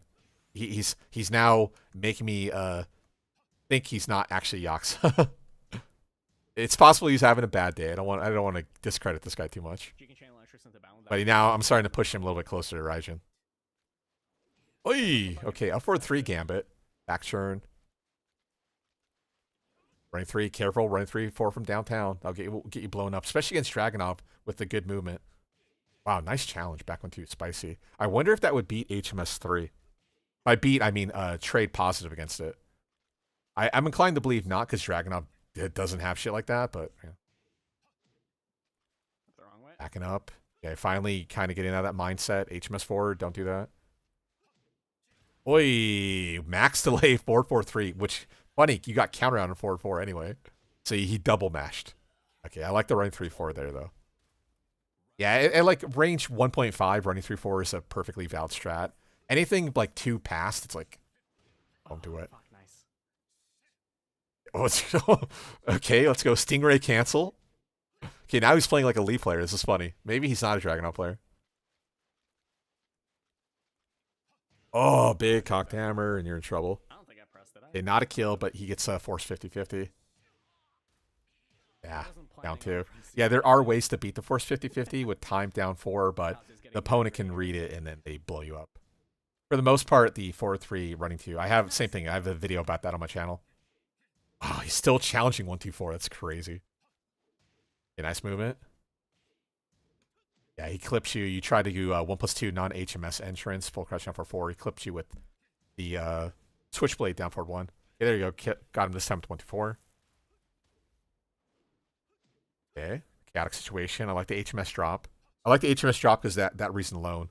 Like the distance you're left at against Dragunov is perfect. Dragunov is like a really tall character, really good range, but like look at this. You're playing at like 2.5, right? He does anything, you can confirm with the same thing. HMS 2. right? Oh, okay, overextends, HMS 2, you're only minus 13, who gives a shit, right? It's perfect. Yeah, this matchup's really good for Lee. Lee is super slippery, and Dragunov doesn't have the best, like, 12 frame punishment. If he had knockdown, this would be much more manageable, but without a knockdown presence against Lee, it's a little bit harder to beat him. Okay, careful with the hop kick. Probably better at that range to use the 4-3 instead. You got to pick up this time. So maybe I'm kind of godlike. Okay, running Oki. 1+2, lockdown. Okay, don't hate it. Interesting, Switchblade beating back 4 HMS entrance is spicy. That would be a down 4-4 range for Dragunov instead. Okay, nice duck. Minus 13, so you have wall stand 1-4. Okay, light punish. Light punish because 4-3, for people who don't know, with Lee, is, I believe, minus 2. He has a mix-up on the end of 4-3, but 4-3 on 11, this 4-3, is minus 2. So that's why, like, 1-3-3 just frame, or I guess for, yeah, that's all you have, because wall stand 2 with Dragunov is only 12. So 1-3-3 is preferred. Definitely work on 1-3-3s. Switchblade, there you go. Down for 4 usage. Ah, you closed up, got hit by the 2 throw. Okay. Slightly running out of time here, so let's go ahead and look at the last one. Okay, so 9 tides. I definitely want to see more 1-3-3 presence. 1-2-4 is okay. The problem with 1-2-4, of course, it's punishable, and then also it's negative on hit. 1-3-3 with the knockdown and the steel pedal effect afterwards is like really, really, really huge. Apart from that, I didn't see any like major glaring weaknesses apart from HMS 4. HMS 4 is okay, but like I said, in a higher level that will get you blown up. Not for just for the fact that it's basically seeable, but also the fact that it loses to the option select. I would also say take a look at, famously, high level league players, Father, stuff like that. Probably GM. I'm trying to blink. Flower and Christian. Take a look at Christian too. Look at what they kind of want to do and what they use out of HMS. Apart from that, the only other thing was you did start off strong with like HMS 1+2 presence, but then like you kind of forgot that it existed. And HMS 1+2 is really, really good. So don't be afraid of just using it in general. The one other final thing I can think of, you did quite a lot of, you do like 1+2 like I do. I'll use 1+2, but I'll never use it as a HMS entrance option. And 1+2 into HMS is really strong. Also 1+2 into like the infinite kick stuff like that are also really, really strong. So don't forget about infinite kicks. Infinite kicks are really good. 1-3-3 is really good. Apart from that, space out more and use more 4-3 and probably a little bit less running 3-4, like I said, because it is pretty linear once you get to like mid screen. So careful with that. 4-3 is really strong though. So use 4-3. Start getting OS by people. Yeah, exactly, right. That's the other problem with HMS. It's a good stance, but certain characters annihilate the stance in general. So Dragunov doesn't, unfortunately. He has nothing that actually OSs it, but oh, you made your video private? Uh-oh. Yeah, I can't review it if your video is private, CX. Okay, well in that case, I guess we're done since the other video is private now. Yeah, that like I said, I'm gonna go ahead and host a poll. Feel free to respond to the poll, and then we'll see if we'll do this earlier or we'll do this later and whatnot. Yeah, so again, I do these typically once per month in a week, so we'll be back at least in a month. I will make the post on the community page. If you're not subscribed yet, please subscribe. If you want to support further, please consider becoming a member. I do have member-only content. Also, 360p. Okay, no problem, CX. Yeah, next time. We'll catch you next time. Apart from that, yeah, I might as well make the announcement now. I am working on a beginner guide for T8, so be on the lookout for that. It's a lot of work. I've done like the exoskeleton, the superstructure on it, but I need to fill in everything in between it, and I hopefully can get it done in a couple weeks, but it's a lot of work. A lot of work. Of course, it's not official. I'm not working with Namco. Shouts to Namco. Hit me up. But Yeah, apart from that, that's about it. So, yeah, I will of course break these into little parts for like lessons I learn. Apart from that, otherwise, you can always, if your video didn't get featured or you want me to take a look at something if you're watching this late, and let me put better lighting because that way it don't look so ghastly. Um, go to my Twitch channel. I have a I stream on Twitch. I typically just do random select matches Tuesdays and Sundays. So later today I'll stream on Twitch. But you guys can always post videos on my Twitch channel, and we'll take a look at them together. So yeah, that'll be about it. Thank you, Sheikh Zula, Nine Tides, CXX, Conqueror. Thanks for all the videos you guys had shared. Royal Bacon, thanks for the sharing too. Mr. Lewis, Mr. Raven, Shaky again. Jijo. Yeah. Radar. Just kind of going through the list people posted. Edbon, yeah. CX or CRX. Robo, Tian. Yeah, that's all I can kind of see. Oh, yeah, I mean, you can watch the VOD, Squid, but yeah, we'll be back probably sooner than later. So normally we do this every month, but I'll probably be back in 2 weeks before Tekken 8. I don't know, I'll make the post, so if you want to control what's going to happen, be sure to respond on the poll. But yeah, but thanks for coming by, guys. I'm going to call it a night. I'll be back later for Twitch channel. And I'll see you guys there, maybe, I don't know. Otherwise, I'll see you in the next video. Okay, later, guys.